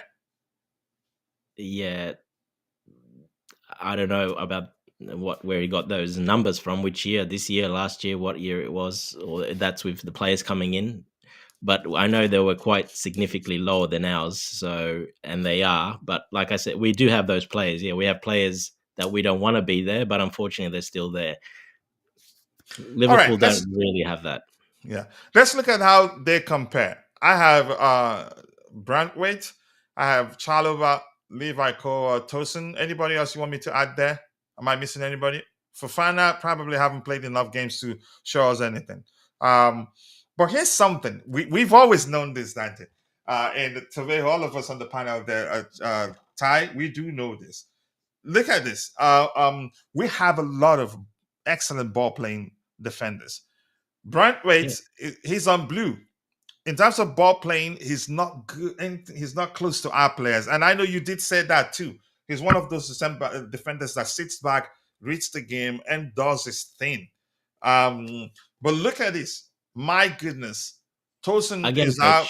Yeah, sorry. Again, he plays for Everton as well. That's the approach also matters, right? Yeah, they don't play out from the back, so they're always under pressure. Yeah, so he's never really going to have possession in an Everton team from the back. Yeah, I thought Moraes, he changed that a bit. Actually, I think they can play out. Sometimes they do, but it depends on who they're playing against. But that's just something to note. That's why as well. I've seen him play for the youth teams, the England team with Palmer and stuff. So he does with Colwell as well. I've seen him play, so he does pass the ball He's pretty good at passing, but yeah, he's not as good as the other ones. But he's still pretty good at. He's not, he's got the technical ability to do it. It's no problem. A lot of long balls, and they're good at it. Everton. Okay, shut up. All right. Martin is saying, who's Estevao are going to compete with when he arrives? That's I'll let you start answering that one. For me, for me personally, he walks straight into that team over Madueke, 100% for me. He walks Okay, straight who over comes in Madueke. if he's not playing? Maybe that's better phrased. Yeah, look, if he doesn't, but for me, the talent he is, how well he plays, the way he plays, he would walk in on that right hand side for me straight away. If I'm being honest, now that could be different. He might need some time to acclimatize. They might not look at it that way. They want to ease him in. He can play. Obviously, he can play the 10. He likes the 10 a lot. He said he wants to be that in the future. That's what he wants to be. So he can always back up Palmer as well. So, but on the right, he predominantly plays on the right for his club. So yeah, I see him walking straight into that position. I don't see anyone as good as him, to be honest. For me, he'll walk straight into that starting right wing position. But that's my personal opinion. But we'll see how the club handles it and Maresca handles it. He's not. We're not sure what. He plays for Palmeiras in the Club World Cup. That would have been an excellent opportunity to be able to tell whether he starts. With the moment he'd be a straight up startup once he joins us. I think because he plays for Palmeiras in the Club World Cup, I think it would take a few weeks, let's say a few games before he becomes a starter, in my opinion. Yeah. So we got to, again, context. Yeah, he's going to play there. So, and then we're straight away back, pretty much back into the season. So that's why at the start he might not, but don't be surprised if he is, because he's that good, to be honest. Yeah. Okay. Let's see. Is Starling starting This or is is he very weird, leaving? coach. Sorry. Sorry, Ty? This is very weird, coach. I'm not hearing anybody else. I don't know what's going on. I may have to leave. You can just go out and come back in if you can hear me. Yeah, and guys, I have to go. So thanks for All right. having me, coach. All right, go get some sleep, bro. Okay, to make up. All right, let's see. This one here talks about is Stalin. I think he's going to be sold. I'd be shocked if he still stays here. I'm not sure what's going to happen. When is Mudryk coming back? I honestly don't know. I don't. Dante, have you heard anything with regards to Mudryk's situation? No, I was chatting to someone on X about that, and like I said before, these cases, even if he is not guilty, it will still take at least a year and a half, 12 months. So it could be still another 6 months. It could be now. Depends. It just depends on they always get dragged out, these court cases, and that's deliberate as well from the barristers and solicitors. They do that for a reason. So the longer it goes, the better favor they have. So yeah, look, we don't know, coach. Some players have got off. It's never a quick process, irrespective. It's never of, a quick process, the yeah. legal system. And like I said, well, you can take some account, like Pogba, when Pogba happened. So he was out 2 years. Okay. So that was Pogba. There was another player, I forgot his name. He wasn't guilty in the end, but he was out 12 months. So you're going to get minimum 12 months and up to 2 years. But if he's guilty, obviously it could be longer. So I'm just saying if he's not really guilty. So it just depends. Yeah. Yeah, it's not straightforward, really. It's a lot of nothing straightforward. Yeah. Yeah. He would be behind NATO. Okay, we'll see. Unless he cooks as soon as he comes in, I think he's gonna cook. Give him a chance, he will cook. That's my belief. But you never know. I hope he does. I hope he does too. Coach, you couldn't defend your boy. You just let Dante walk out Mudryk without objection. Mudryk isn't my boy. I've spoken about him a lot on here. Which is whenever I speak about him, it's always what he needs to do to become better. He was crap in that final against Betis. I'm sorry. Him and Neto.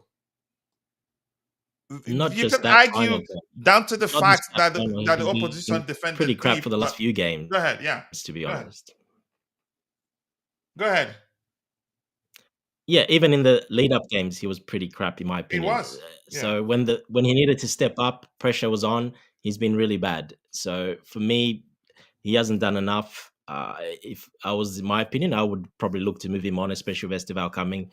And I wouldn't be surprised if next season or mid-season he's probably moved on. I would not be surprised He'd at all. probably asked to leave, be asked to leave, because there Oh, are he wants. yeah. Yeah, he will definitely ask to leave because there's no way he'll stand behind watching Estevao if Estevao's that good and he'll play every week, and Neto and him getting only every now and again games. I don't see him staying. His attitude, I don't see him doing that. And in all honesty, irrespective of Maresca showing that he likes him, he just has to make do with what he has. You get what Maresca I'm loves saying? him, Now, yeah. what He he just has to likes make do him. with what's available to him. Why do I think certainly that how much he likes what's his name, Nani Madueke? To me, it's nothing. If he Loves sees coach. He loves him. yeah, the fact that he loves him means nothing. If he sees a better option, he wouldn't even think twice before saying bye, Felicia. If you don't believe me, look. If if that was gonna be an issue at the club with him at the helm of things, then you'd say Driscoll Hall, he'd be playing week in week out, irrespective of how badly he's playing. Yeah, he's gonna play. He's not gonna play over Palmer. Exactly. Yeah. So if he finds a better option, he moves on from you straight up. So 100%. yeah, He'll move that's on. and I think he's that sort of manager. He wants what he wants, and he Especially doesn't. now that it's taste of success. We're going up to the next level, Champions League. Depends on who we buy this season as well. We could be potentially up there in the Premier League as well. So yeah, look, I think Madueke is on thin ice, to be honest. I think even though Maresca loves him like a second son, I said many times because he's played him that much when he hasn't really deserved it, in my opinion. When a much better player comes in the same position, well then, yeah, it's Maresca's going to choose that much better player. Yeah, he was my goodness, he was useless in that final. Like Jesus Christ, I get it. At some Betis defended deep at some point, but he didn't even. What was that really? He looks. I did come across as if he was overwhelmed by the size of the occasion or something like that. Even Pedro Neto, I could not believe what I was seeing. Honestly. Yeah, Pedro Neto tried. See, Pedro Neto tries at least hard and he runs hard, but he looked a bit leggy. He looked a bit really tired. Which you could blame for the fact that yeah, we played just 3 days earlier, right? Yeah, and let's not forget he played alone No. up front as a striker and running around like crazy. Yeah. What was that, Ty? No, not Ty didn't say anything. No, Ty said no, except if I think he's still having issues with No, his. he's muted, coach. He's muted. I can't see him talking. Really? What He's did muted. I? Yeah, he's not Okay. talking. No, I was just saying Neto played 3 days earlier as the striker, running around like chasing like crazy. So I can give a little bit of an excuse for Neto. At least even in the game, he was at least still trying. But I saw him; he was really breathing really heavily. He was struggling, and I think that's why Madueke stayed on and Neto came off. Yeah, but we won, and we won convincingly, and I knew we were going to win convincingly. He has to play with us for us. Yeah, that's the truth. Henro, more nice to see you, my brother. I do hope you're doing well, and thank you for joining us. No, nothing is a given. I think the manager, he has to play it right. I don't think it'd be fair to other players that he just comes in and then boom, straight up into the team. Something has to happen. He has to earn it. He has to show that magic of his. Then if the manager drops anybody and starts him, anybody who's underperforming and starts him, then it'd be justified. I don't know, Dante, if you get what I'm saying. Irrespective of how good you are, even if you're better than the players already at the club, the manager just has to play it right. Otherwise, there'll be issues in the dressing room. You don't make any player feel more important than other players. I don't think that's a good idea. It's a risk. You get my point. 100% it's a risk, and that's why we said what we said. If Estevao comes in and he's, my opinion, way better than Madueke, I think he'll have no choice but to start him over him. And like I said, Madueke, I don't see him being that type of player that'll sit on the bench, to be honest. Even if he gets rotation and plays a lot, he's not the type of guy he want to be that main guy that starts all the time. So, my opinion, I would sell him. Just like Vicky's saying, we actually agree on something. I would sell him and make while his value's high, and Yeah, but I think it'll depend to who else we sign as well, because I we are going honestly to don't sign think we another get a winger. lot of money from Madueke. I don't think we You'll will. get money. You'll make profit on Madueke if you sell him now. But say next season, Estevao starts every game and he sits on the bench and he's not playing, and he comes on and not interested because he's chucking a tantrum. Well, then imagine his value plummet. Say January mid-season. Yeah, so it makes sense to sell him now. But Yeah, let's that's see. what I would do, Yeah, because I can see that problem coming from a mile away. I can see the way he is. even he will be the one that will instigate that. He's going to start it. Yeah. Yep. Hi, yeah, all hi to you too, Danny Music. Nice to see you out. I hope you're doing well. I appreciate you finding the time to join us. Let's see. Henro Omo is saying Stalin will be our water boy when he comes. Water boy. Yeah. That's one expensive water boy. He's not gonna come back though. If he comes back, he's gonna be training with under 10s. We Yep. don't want him. I can guarantee Maresca is Yeah. putting him in under twos, maybe. Yeah, and the truth remains, he didn't handle. You could say he's temporarily moved away from the club. He didn't handle it away. He cost a lot of force unnecessarily. And I was saying to myself, he's been a professional footballer for a long time and should know that it was unnecessary for his camp to release statements. You don't own Chelsea Football Club. Managers come, managers go. Next manager might well come in and say, "Yeah, I want you to stay." And had he not made it, you could say, a bigger issue than it really is, he could come back and we say, you know what, we need this experience. Look at Trevor Chalobah. But then he didn't handle it well. I think the club probably definitely don't want anything to do with him anymore. I don't see that they will. No, definitely not. They've shown that already that they won't from other examples. So I don't see it, not even close yet. Not close at all, really. Let's see what we have here. We should try to sign Gyokeres to Arsenal. Want Seshko, and I just think it's too soon for Delap. But I mean, like was it Ty or Taboho that said £30 million? It's a good price. I think probably you can argue. I think it makes sense to say he was an opportunistic signing. But if transfer window shuts and we don't sign another number 9, a more traditional number 9, then yeah, I don't think it makes sense to classify his signing as an opportunistic signing. Dante, what do you think? I think if it was 40 million, we'd still sign him. I think if it was 50 million, we'd sign him. Really? Yes. I think Maresca wants him. He knows him very well. So clearly not an opportunistic signing. If we sign another striker, then you can maybe say that. But if we don't, well, definitely 100% not. No, not even close. But I think Maresca wanted him. He likes his physical attributes.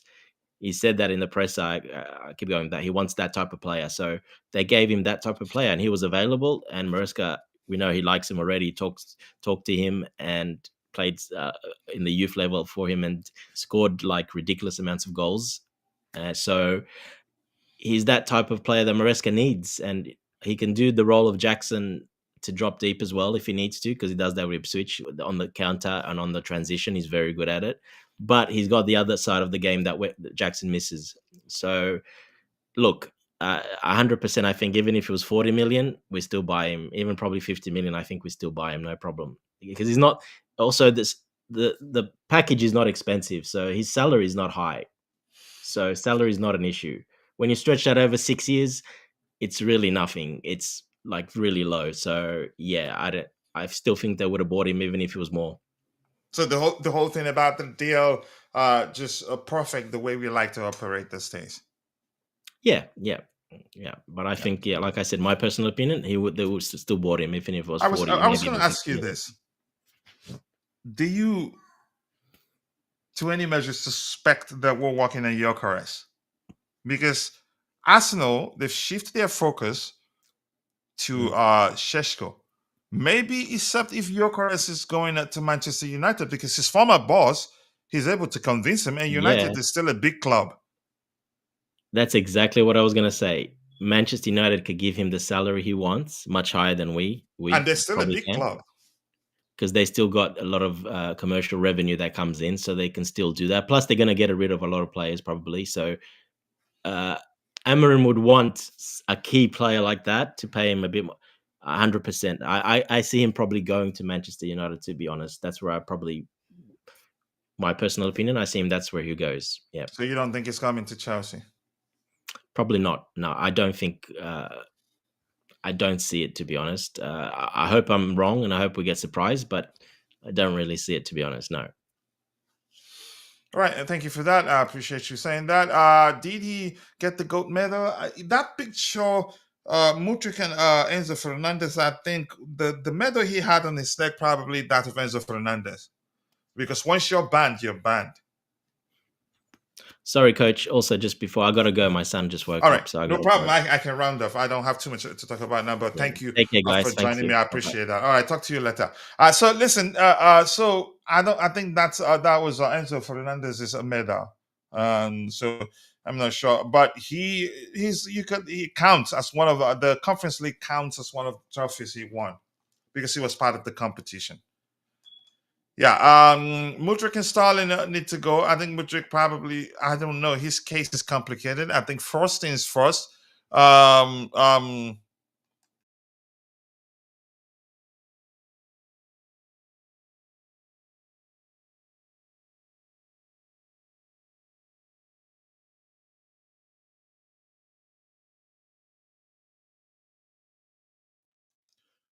I heard Jackson to Manchester United not going to happen. I don't think Chelsea will sell Nicolas Jackson. Maresca now knows how to manage a game, and I am so happy for him. Hero, I'd say he was never about it. The players didn't know how to manage a game, but I think he's drilled. You can say he's taught them how to do that, and when he tried to do that with them, they did it effectively. Yeah, that's how I'd see it.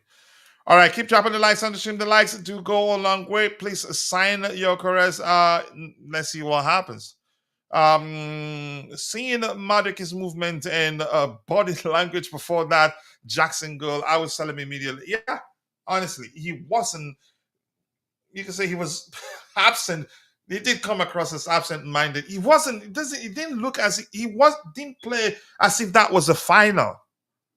His body language was off. I agree with you. I'd sell him without hesitation, actually. He's a talent, but if you cannot perform at the highest level in a final, I don't think Chelsea is the place for you, really. Yeah, so I agree with you. I'd sell him without hesitation. Groceries to Arsenal. Gyokeres, I don't think he's going to Arsenal. Osimhen is not going to happen. Honestly, I think he probably end up in Saudi Arabia. No, Arsenal want to sign Sesko instead. Yep, Gyokeres. So we're not too sure where Gyokeres is headed, but like Dante and I agreed, most likely Manchester United. Yeah. All right. Let's see. Let's see what happens. Arsenal are close to signing Sesko. Gyokeres is still up in the air. There's talks we want him, Real Madrid and Manchester United, but he's definitely not going to United. That's for sure. He could go there. Would you keep Jackson? Yeah, I would, and I think he's staying. I don't think we're contemplating selling him. Hero is saying, but Man U has no UEFA. It doesn't matter. He has a good relationship with the manager, and I don't think it take them long to get back into the Champions League. Why would they go to United when they don't? Look, the manager can convince them. Next season, I think they'll be back there. Yeah, no European football. Yeah, I agree with Lord Dante. Delap is the plan, not an opportunistic signing. And I think you were one of those that have always said, yeah, we'll probably end up with Delap. We would have signed him for 50 million if needed. Yeah, I think that makes sense. Yeah, Mudryk has been cleared. No, he's not been cleared. And Rich Moneymakers is saying, okay, after bringing in an elite experience of Minerals was right, and the second must get it right. We need experienced players. Okay, was difficult to get what you're trying to say there. But no worries there. So this one talks about I can hear you. Hato. Ty, why are you laughing at me? Chelsea have had new contacts with Ajax over Jorel Hato. Is it Hato or Hato? Confirming their strong interest. With multiple teams in the mix, the club is not planning to lower their its demands. Interesting. So let's compare his numbers to those of Marco Correa to see if he's a backup or maybe competition for Cucurella. Let's see. But he can play, or he can fulfill the center back role effectively. So I don't know whether to leave him there as CB. Yeah. So let's leave him as CB. So let's check Hato. Jorel Hato, I asked 23, 24. How about 24, 25? No other record there. Cucurella, where do we find him? Dang it. It's going to be difficult because he's played in multiple positions.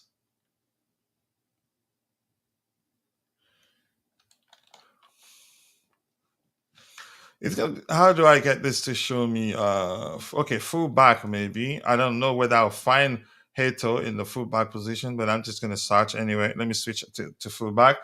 Keep dropping the likes on the stream, people. The likes do go a long way. We have 65 people following the show on YouTube, but we have just 29. It's a Blue Alliance show, aka the Chelsea Alliance show, aka the Blue Alliance show. We host it ton by ton.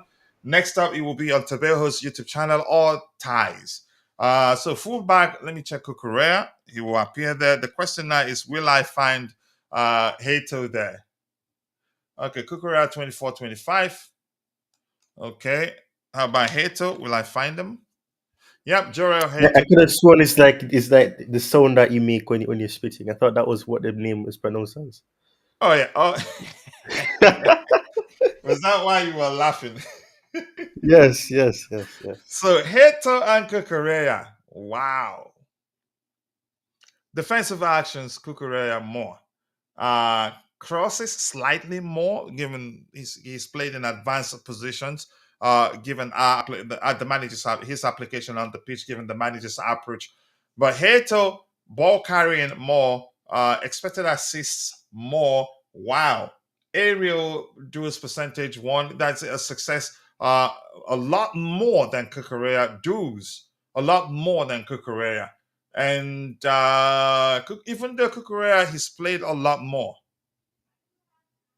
I think I need to see a lot more than just base it on for Vic. Here's the thing: for 24-25, for 24-25, he doesn't appear as a center back.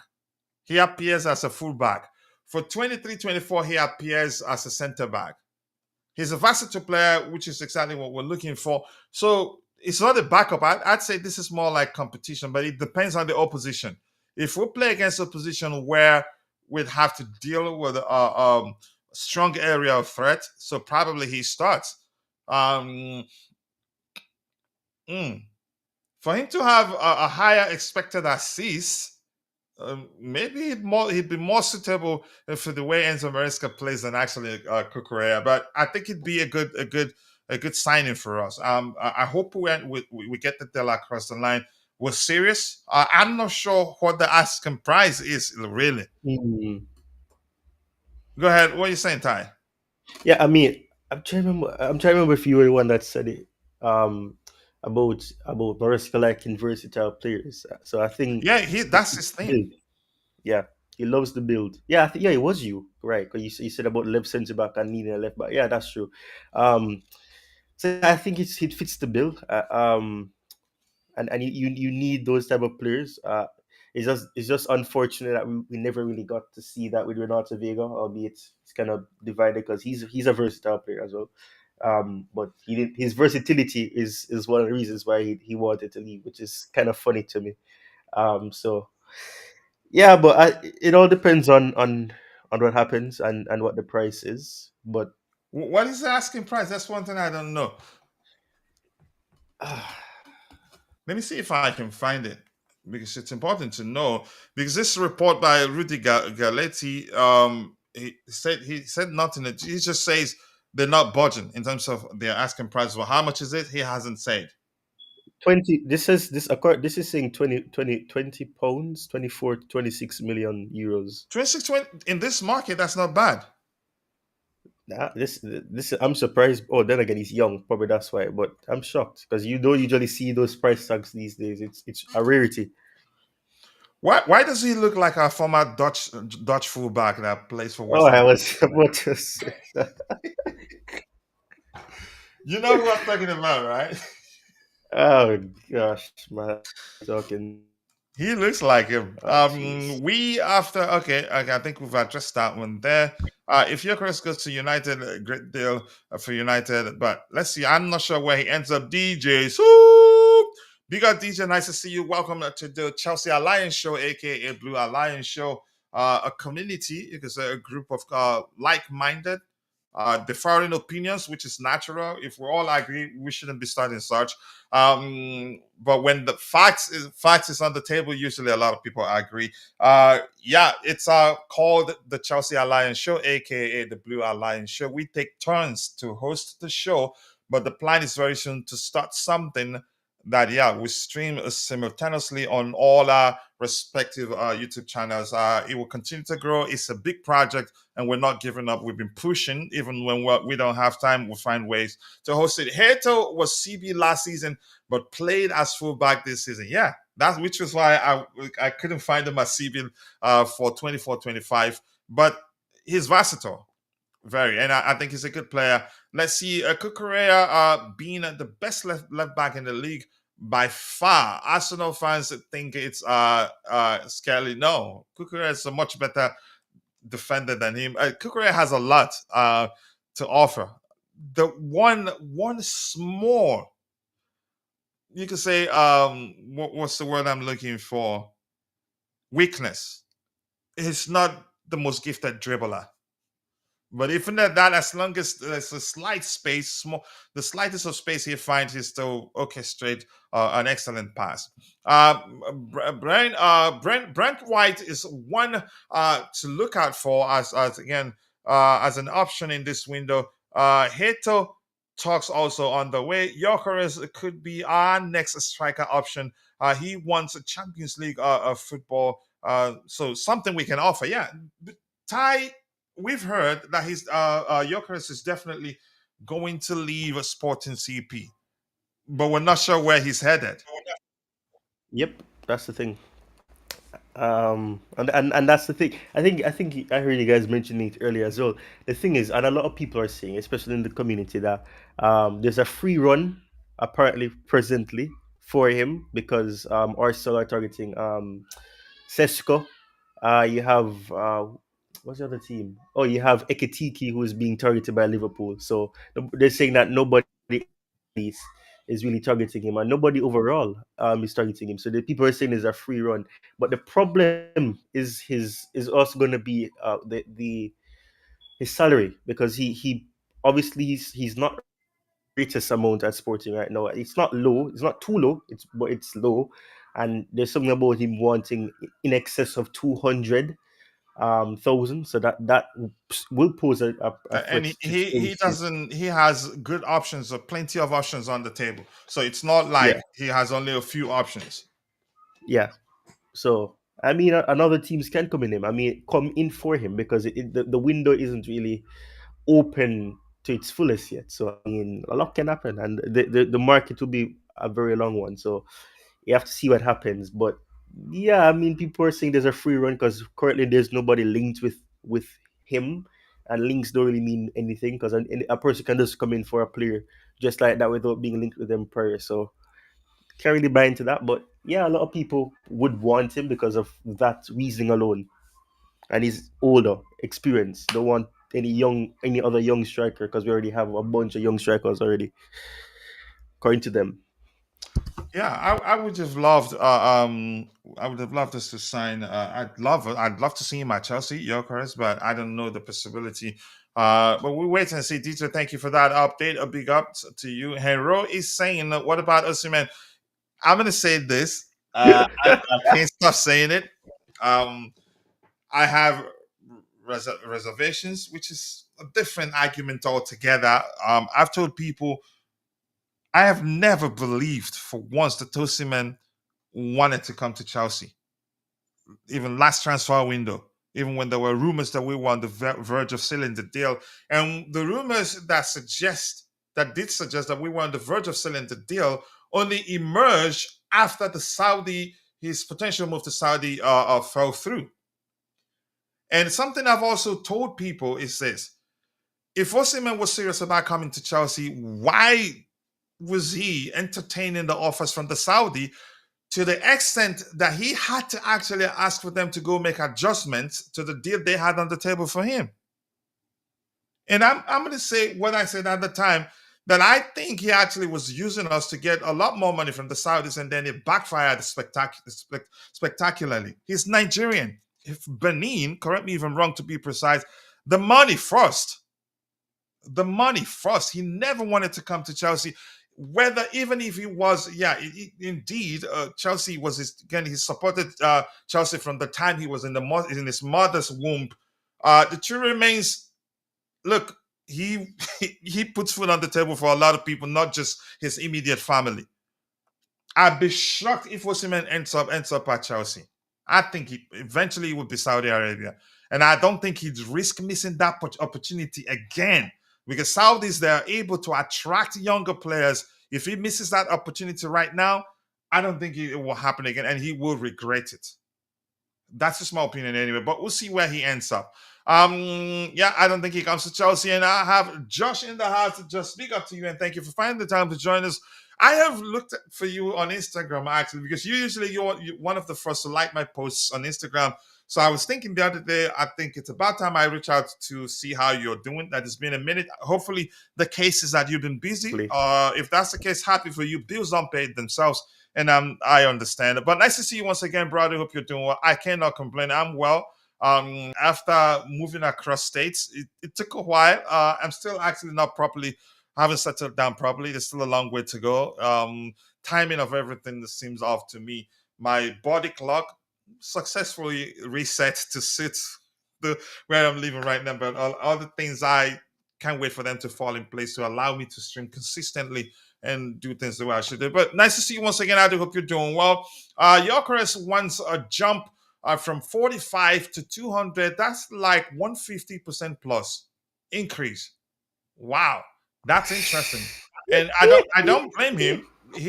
There are no shortage of options. Yeah, no shortage of options. Barcelona might want him, and he wants a Champions League football, but can they? I don't think they pay him. Josh is saying, okay, me too.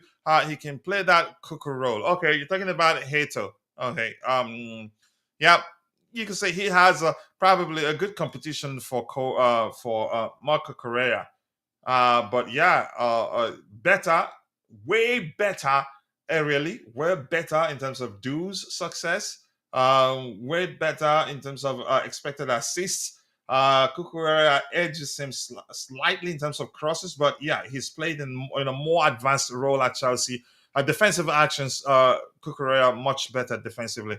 So they have, you could argue, complementary skills. But bro, nice to see you. I hope you're doing well. Thank you so much for joining us. It's been a minute. I know you're a busy man. Always nice to see you. Thank you for joining us. And people, click the three. I haven't created a command for him, just like others. Click the three dots to his name. Or Ty, you can help me get the link to his channel and share there. Then click on go to channel, subscribe to his YouTube channel. If you like analysis, him and Ty, I give him the crown for in terms of breakdown of how a player apply himself. That's how players apply themselves on the pitch. If you want to learn how a player plays, Ty is your go-to, and Dennis. Two of them, honestly, they take the crown, in my opinion. That is the menace. Dennis, no, I miss listening to him, but I know where to go to find him and listen to him. That means Mikel is a liar. I wouldn't be surprised Mikel being part of the whole thing. Believe me, I don't know. The chances are Mikel wholeheartedly is trying to convince him to join Chelsea. I don't know. But if you listen to Mikel, technically he's saying that Osimhen to Chelsea is just a phone call away. But what he hasn't told us is that that can only happen if we agree to pay him what he's asking, which I don't think it's possible right now. I am almost certain we sign a second striker. Wow, I've been hearing that from a lot of people. I don't know who that is going to be now. Is he going to be Gyokeres? No, I think probably Ekitike or João Pedro. Yeah, I think the next striker we'll sign will be, uh, a competition for Nicholas Jackson for like a more relatable term there. Um, I don't think it's gonna be Gyokeres. Oh man, but if we sign Gyokeres, I will be elated. Really. Osimhen was just playing games with us, but it backfired spectacularly because the Saudis they pulled out of the deal after De La Rientas moved the goalpost because he realized that if Osimhen is able to get the Saudis to pay him a lot more, that he can actually move the goalpost and get them to say, yeah, okay, let's give it a shot. But that's by the way, he said, Coach, I had to get a new IG. You did? Okay. I'm not sure how to look for you. Probably you have to follow me and then I'll follow back or try to send me a message. Uh Sorry to hear that. It happens to a lot of people, but yeah. uh big up, Dennis. Nice to see you. I thought I shared the link to your YouTube channel there. Has Chelsea finally signed I did. Liam I Delap? did. You could argue it's pretty much done. That deal is pretty much done. Big up to you too, Dennis Cat Critic. Nice to see you. What about goalkeeper? I don't think we're signing any goalkeepers at this window. Big up Josh. A lot of people saying hello to you too there. And there's the link. Couch Critics YouTube channel. Go check it out. Be sure to subscribe. Uh, Believe me, you're not going to regret it. We don't preach everybody here. You have to be good at what you do for us to say, yeah, let's talk about you. Let's get people to go check out your content. You're not going to I'm regret honored. it. Go check out Couch Critics YouTube channel. Watch his videos. If you loved Thai videos, you'd love his videos. Talk about football analysis in an enjoyable way, honestly. But thank you. Go check it out. Be sure to subscribe. Anything else here? Nothing else. I think we'll go news hunting if there's nothing else to talk about. Jorel Hato, let's get him.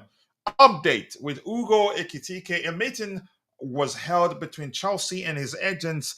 That was held, okay, with Chelsea and his agents was positive. Negotiations continue. Chelsea FC wants to sign the Frenchman quickly. A meeting with Liverpool FC is still pending. Okay. If we didn't read that the latter part, you'd say okay, maybe Chelsea will get the deal across the line, but Liverpool are also interested.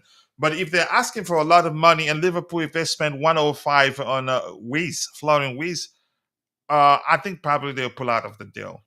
But Ty, let's hear you. And I want to let's go. Let's see how he Yeah, compares and to that's Nicholas it. Jackson. Whether he'd be competition for Nicholas Jackson, an upgrade to Nicholas Jackson, or backup to Nicholas Jackson. So I'm going to do that while Ty speaks. Go ahead, Ty. Yeah, I mean, my only concern is that he's very young as well, and if you get Liam Delap, or not if when you get Liam Delap, you get a young player. I think they both well, I mean, it will fit into the model of buying young, um, Mhm. and all that. But I do think we need that. We need that experience. I think experience in the attack at least goes a long way. I mean, yeah, we have a lot of highly potential driven players in the attack, especially Estevao, obviously one of them. But I just he's not a bad player. It's just that case of he's young, and I think we need that experience. He's going to be 23 in June, so even that I don't know. Is him being young is my only reservation because yeah, Liam Delap, he's young. Get another player young as well. I, I, I don't know, but we'll see what happens. But the whole last part of that tweet about Liverpool talks are yet to happen, or not to paraphrase it, it's pending. It is Gonna be interesting to see what happens there. But as you rightfully said, if they spend the amount that they're expected to spend on the Florian Wits, then they're really gonna spend a big again. I don't know. It doesn't seem likely because Liverpool don't really spend big, but when they do, it's always for a good reason. So we'll see. Yeah, I think you could argue his competition to Nicolas Jackson. Not really. It probably was never going to be a replacement. I don't think the club wants to sell Nicolas Jackson. But the fans, it, they usually conclude the player is going to be sold, maybe driven by their desire for a particular player to be sold. You'd hear them saying the club will sell certain player. I don't think the club. I don't think Chelsea will sell Nicolas Jackson. Um, but this here says what the numbers tell us here is that yeah, Ekitike more attacking actions, Ekitike more XG. Yeah, Hugo Ekitike. Yeah, is in blue. Nicholas Jackson in pink. Wow. Passes recorded Ekitike more. Aerial Ekitike edges Nicholas Jackson slightly. He's not that good aerially, but at least he edges Nicholas Jackson in that metric. Non-penalty XG more for him, but both don't take penalties for their clubs. Actually, I don't remember seeing anywhere that Ekitike takes penalties for his clubs. XG, he edges Nicholas Jackson. I don't know. Let me see if I can see a conversion rate here anywhere. Nicholas Jackson is 1 year older. Passes received a lot more for Ekitike. Aerial Ekitike just by 2.9 points, 2 point something point. Non penalty XGs, Ekitike a lot more. Yeah, so more of competition to Nicholas Jackson, not necessarily an upgrade because they're about the same in certain areas. Ekitike gets involved a lot more. He's just like Nicholas Jackson. Um, I think he'll be a good signing. But he has a high ceiling and shown a lot of. You can say I think he may well become better than Nicholas Jackson in the future, but right now they're just about the same.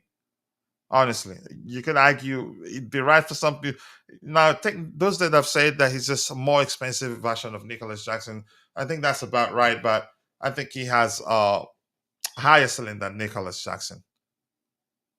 And you'd see if you watch him, you'd know that yeah, he's still very raw too. Let's give Estevao time and hope he doesn't become another Charlie Musonda. I don't think he is. He's too good that even I'm not sure how it's. No, I don't think it will happen.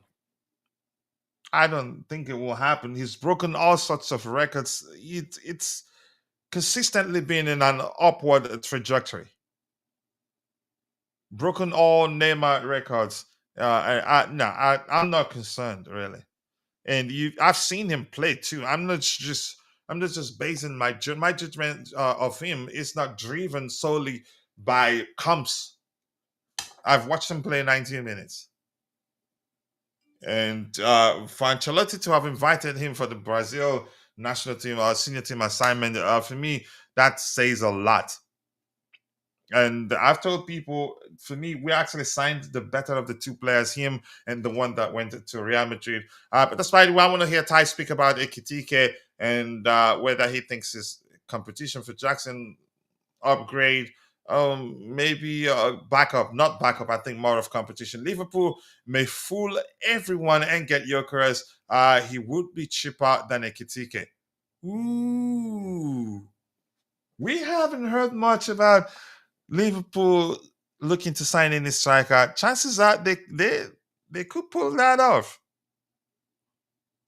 And they this guy is leaving. What's his name? Mr. and Mrs. Darwin Nunez. I would not rule them out. I think I agree with you. Delap is a beast. He's proven in English football. He's strong, fast, can finish with left foot and right foot. Yeah, but he's not perfect. I'm no. If you see anybody argue that he's a bad footballer, that person is lying. But one thing I'm going to say what I've talked about already. Would do I believe he's the guy that because we signed him that next season would be contending for the title? I don't think so. Can he come in and start firing on all cylinders and be that guy? Yes. I can only speculate.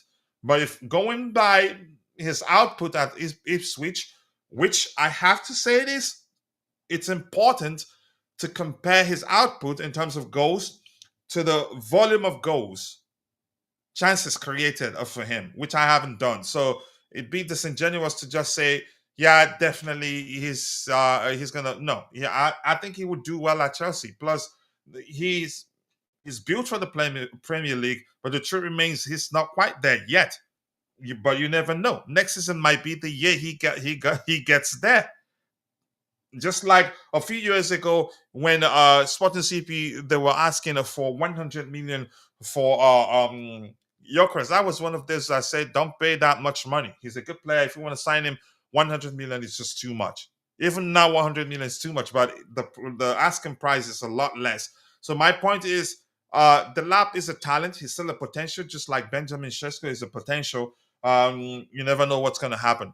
But the truth remains every signing carries some measure of risk, irrespective of whether that person High risk, high reward. plays in the Premier League or not. Yeah, exactly. Yeah, that's the truth. So Delap is a beast indeed. Built for the Premier League. I hope he does well.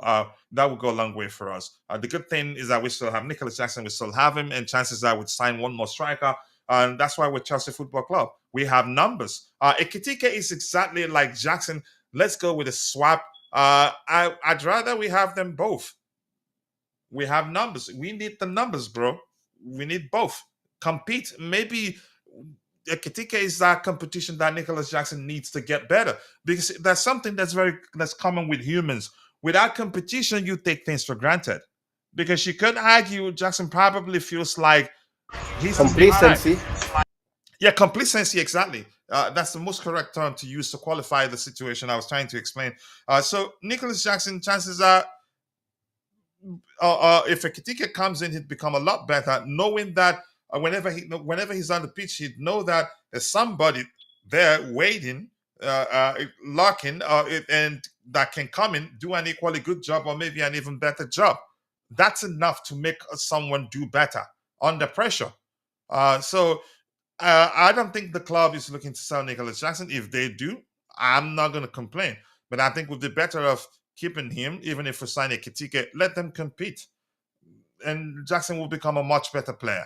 Delap with service hardly got that at Ipswich, did he? That's why I'm saying it's important to compare the ratio or the measure of chances created, volume of chances created for the striker, and how many he was able to put away.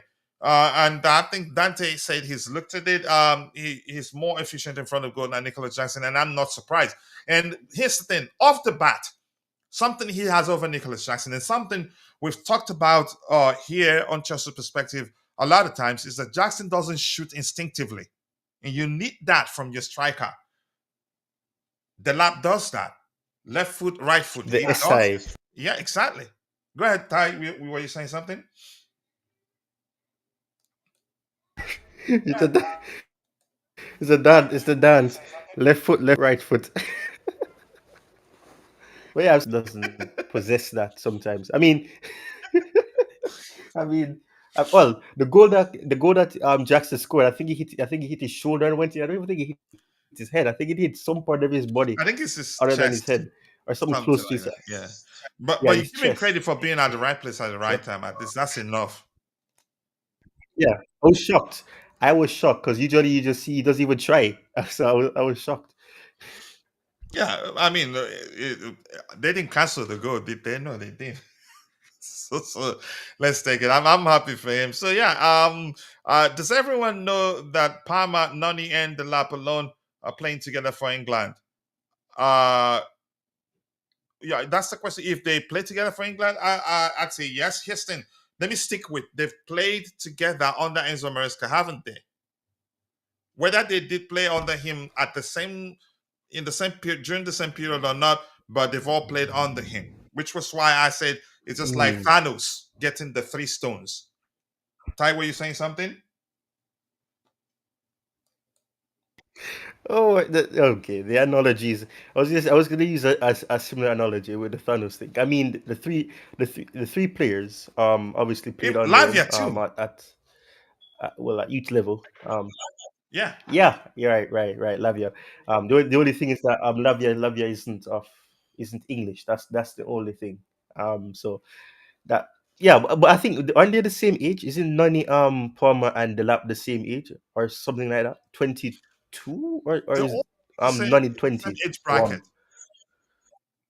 Yeah. So I think they played if they did play, probably be at under 21 level. But I highly doubt that. Mhm. Yep. So let's see. Jackson wanted by United, according to reports, and Nkunku is wanted by Tottenham. Ekitike could come.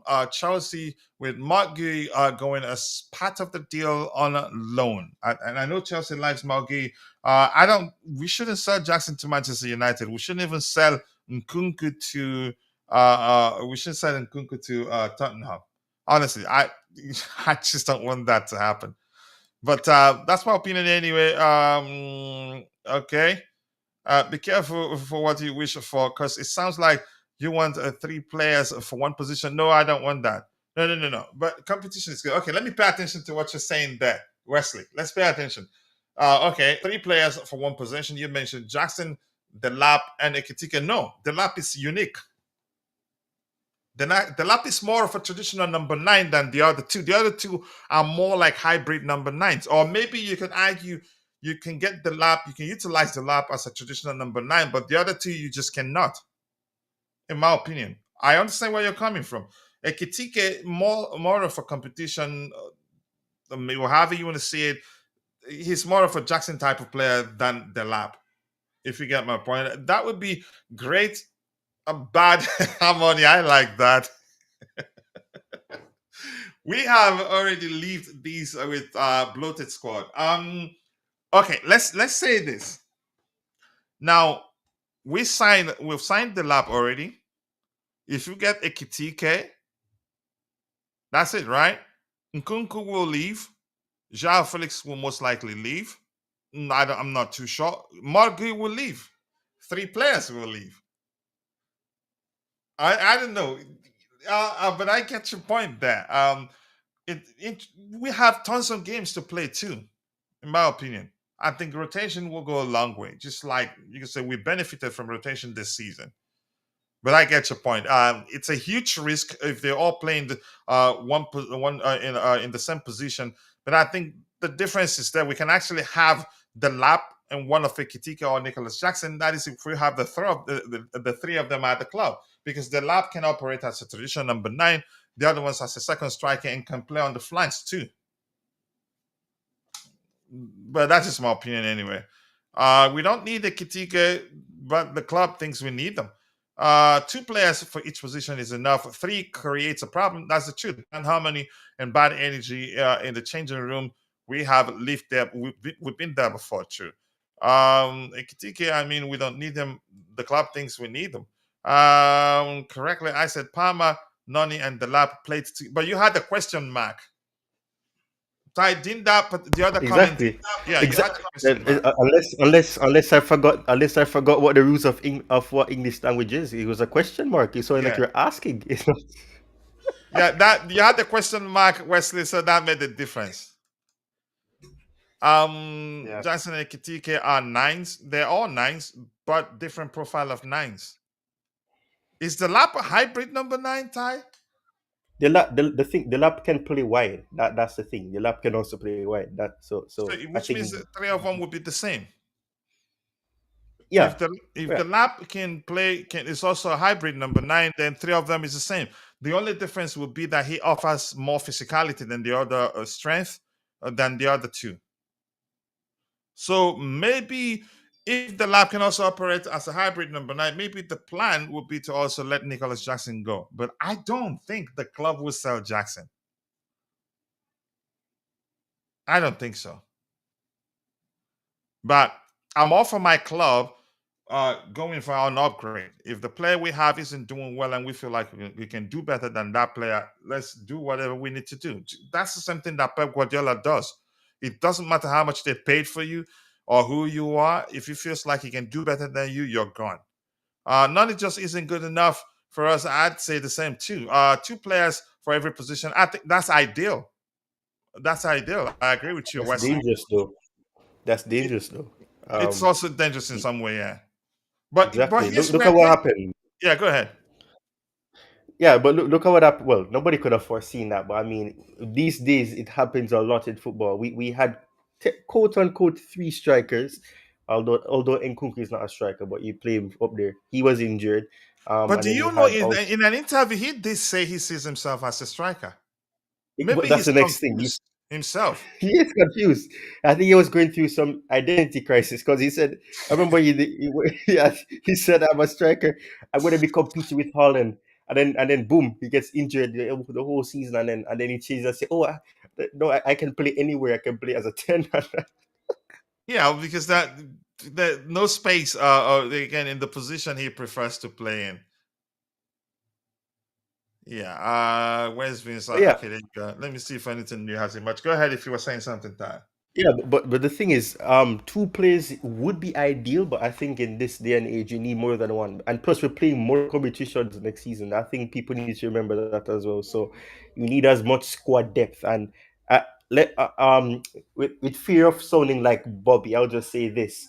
I don't know why people are so against having good players on the bench. I don't know why. Is it a case where you shouldn't have any good player on the bench? Because there's nothing wrong with having three strikers because they will be game time. I don't know why people keep thinking that, oh, this player is going to be never play ever again, or he's going to play minimal games. We have a lot of competitions to play in, and the Champions League gives you that chance to rotate as well, albeit not at the level that we did for the Conference League. But if you get the players that you're getting now, you're able to rotate because games will come quick and fast. So I don't think there's anything wrong with having three quote unquote strikers. It just means about how you find time to manage their minutes. And Maresca has shown that he prioritizes managing minutes and not overusing some players, barring Madueke, of course. But yeah, that's the truth. Yeah, that's true indeed. Let's see. We need Ekitike. He's the perfect prototype for Maresca. Jackson is not good enough. I would try Jackson on the left. And when he played on the left under Pochettino, he was actually excellent. He tracks back effectively on the flanks. But I don't think we're looking to sell him. Okay, I agree. None is not Chelsea levels. I appreciate doing this, share this. Okay, doing his share this season. Okay, but he's not good enough. He needs to improve. But his performance against Betis was shocking. Did come across as overwhelmed by the occasion, but you could argue the players were tired. Even Caicedo, some unlike him, misplaced passes on occasion, irrespective of how well he ended up doing on the day. I think you could argue tiredness was part of why the reasons why we started poorly. But that said, I'm just glad we won and we won convincingly. Anything else? Keep dropping the likes and the stream. Sign Jamie Vardy on a 1 year. I wouldn't mind either. He brings experience, and I don't think he make a fuss sitting on the bench, including the Club World Cup. Chelsea will play 60 to 70 games next season. We need depth. We do. We do. What happens when you have three players in one position, my friend, is one of those will not be playing. Yeah, that's the Speculative. truth. It's almost always an issue. But if one Mm, is more of a traditional number nine, it becomes easier to manage if we're talking about the forward area. And the good thing is that we're signing players that are able to play on either flanks and then centrally in the forward area. I think that reduces the problem that the manager has to solve to ensure that they all stay happy. If you get my point, let's see what we have here. We need to sell Starlin, Mudryk, Nani. We know, but selling Starlin isn't gonna be easy. Even Benchua, I think Benchua, his contract is winding down a lot. Okay, on goalkeepers next season. Ooh, we're probably not going to sign goalkeepers. If we can find a way to get Robert Sanchez to perform as he did towards the end of the season, we don't have a problem really. We don't. That's just my opinion. I think concentration is his biggest issue. Lapses in concentration is his biggest problem. He averages one mistake per game. And Jorgensen is actually a fine goalkeeper. And he proved that in the final. Had it not been for his brilliance between the stick, we could have ended the half on the day with 2-3 goals down. And he can only get better. I don't think we're going to sign any goalkeepers. And I think the transfer guru There's no need himself, to. he said that we could still sign a goalkeeper, but it has to be a perfect opportunity, like the sort of opportunity that we cannot miss. Go ahead, Ty. Were you saying something? Yeah, I'm saying I don't think we need to We don't because need to, yeah. I was about to say something and then you almost made me emotional, so I'm not going to say it. We will become a squad full with goalkeepers if we do that, because we have multiple goalkeepers that we need to offload first. We have Solinia, who is still contracted at Chelsea. We have to still get rid of Kepa, which may happen, of course. I'm not saying Kepa will come back. Then you have Mike Penders, who is supposedly for the future. You have Philippe Jorgensen, you have Petrovic, you have Sanchez, and well, you have multiple goalkeepers, so it makes no sense that It you just wouldn't sign make sense to multiple. sign another goalkeeper. Yeah, And ladies and gentlemen, once again, we'll be rounding up soon. This is the Chelsea Alliance Show, aka the Blue Alliance Show. We take turns hosting the show. Next edition will be hosted by Tobeho, then Ty. It's just the three of us at the moment. If anybody joins the circle, they'd have to wait for the circle to come around also before they host, and it's going to become bigger and bigger. Let's see. It's not three players in one position when that player can play multiple positions. Okay. What else do we have here? Henry Omo, we have close to 8 goalkeepers. I don't think we're signing another one. I agree with you, honestly. It's not gonna happen. Wesley Michael says, I keep hearing you and the donor saying that 3 players in one position is okay. I'm not saying it's okay. If their profile differs, if they're able to play multiple positions, it makes it less of an issue, if you get the point. Let's see what else we have here. So what then Jackson plus Wink and takes Nato's position doesn't make it. It creates a problem. I agree with you, but let's see what the club does. I just don't want to bloat the squad but isn't overall. it a good problem? Is Isn't it a it? good problem though? I'm not saying it should happen, but isn't it a good problem to I have that? mean, We don't have that. but it could lead to problems in the dressing room if it Oh well, leads to that's an important player not playing. well. If a player is important, they have to play. So I well, mean, I don't know. yeah, It common depends. sense. It Yeah, depends. so It I agree with depends. you. It depends. Yeah, Yeah. why not Chelsea go for the sporting striker either? Of Facebook one day Dalo Udodorigi.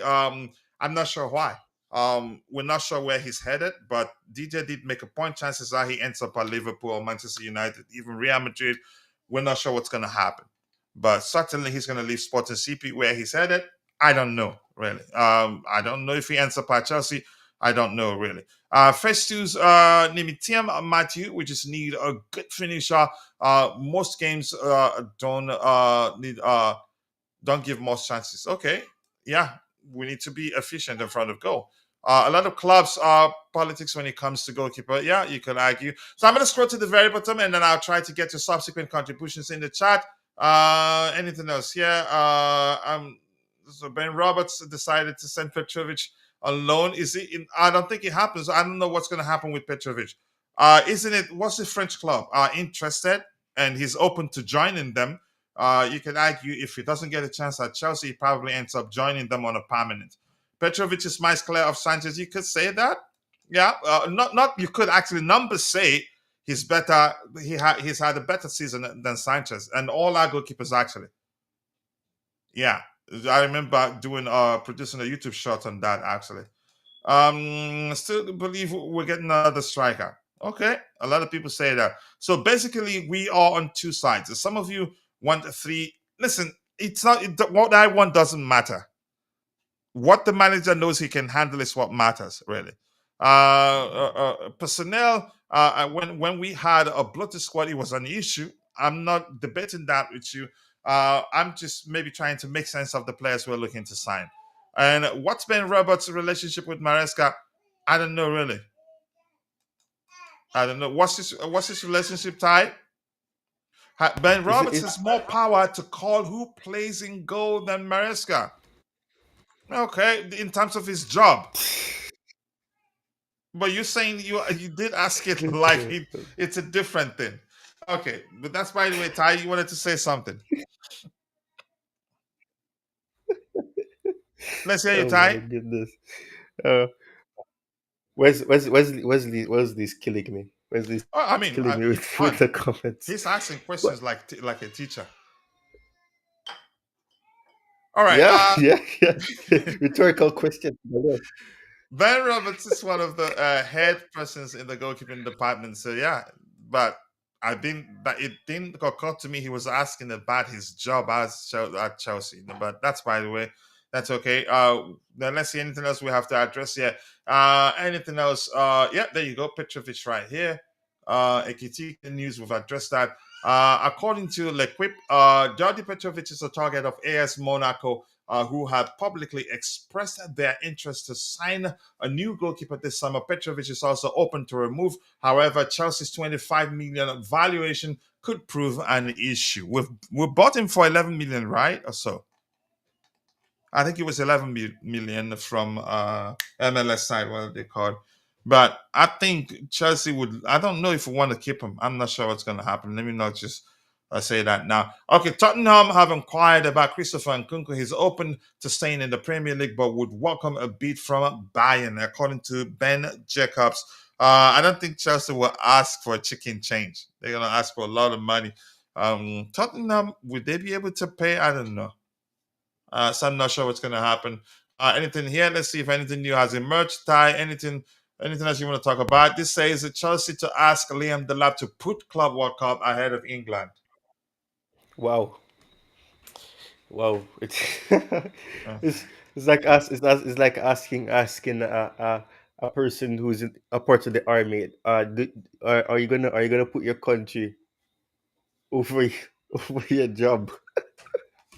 him, I think they have abundance of talent. So I mean, it's up to him Is really. it, isn't it the under 21s though? I still don't understand I'm how not that sure works. what He's over competition really, 21. but it's up to him. But that's weird because he's over 21. I don't know. I'm confused by the rules of all of this. How old is he? He's 22, so he's 22. So I don't understand. I'm I not don't sure know. how they calculate that. But Yeah, then again, oh, yeah. well, technically he turned 22 in May. So Perhaps he's still under. it'd be kind of harsh to say that, oh, he shouldn't be playing. I'm not sure how they calculate that either. Chelsea are planning for Liam Delap to undergo his medical on Monday ahead of a proposed £30 million from Ipswich Town.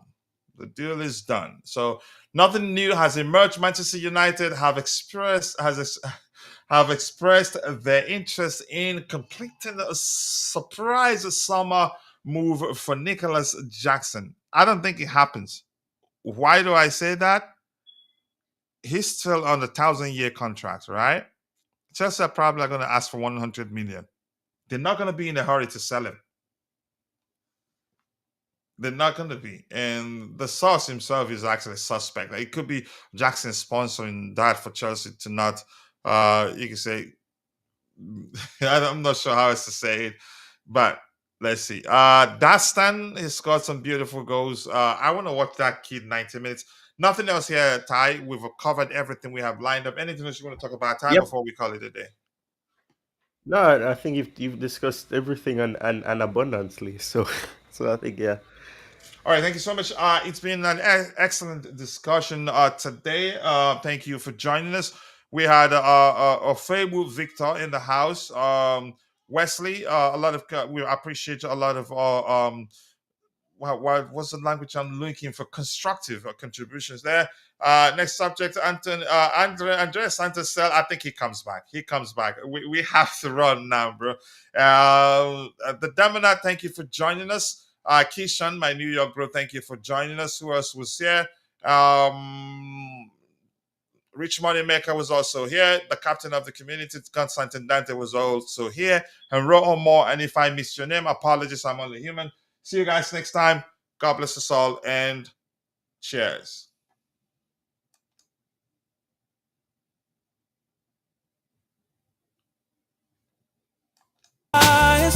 Chelsea fans, we won't stop believing. Nunez, with every chant and roar, we rise for the fight. The blue flag in the air, let it fly with pride. We're gonna show the world all hearts open wide. From Stamford Bridge, share our voices to the light. We love for the team, stand strong by our side. Through every challenge, we will never ignore. In unity we trust, our hopes on the rise.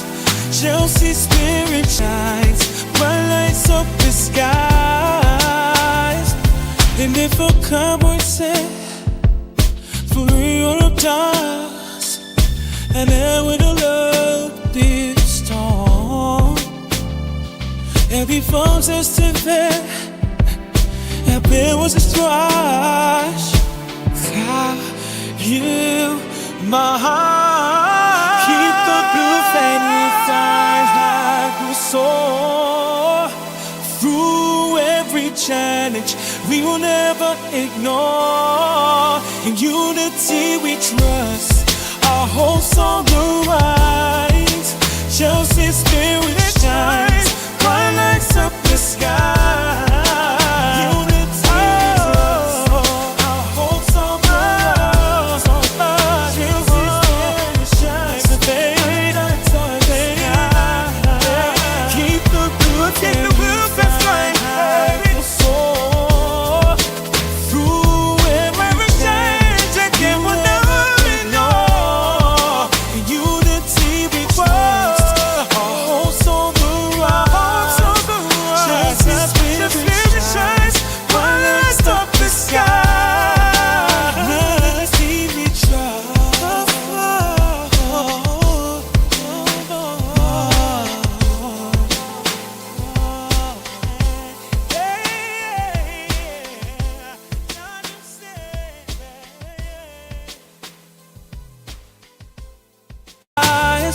Chelsea fans, we won't stop believing. Nunez, with every chant and roar, we rise for the fight. The blue flag in the air, let it fly with pride. We're gonna show the world all hearts open wide. From Stamford Bridge, share our voices to the light. We love for the team, stand strong by our side. Through every challenge, we will never ignore. In unity we trust, our hopes on the rise. Chelsea spirit shines, bright lights up the skies. And if a cowboy said, for Europe does, and then with a love this storm, every foe's Estevao, and there was a strife. How you, my heart, keep the blue flame inside like we soar. Through every challenge, we will never ignore. In unity we trust, our hopes on the rise. Chelsea spirit shines, bright lights up the sky.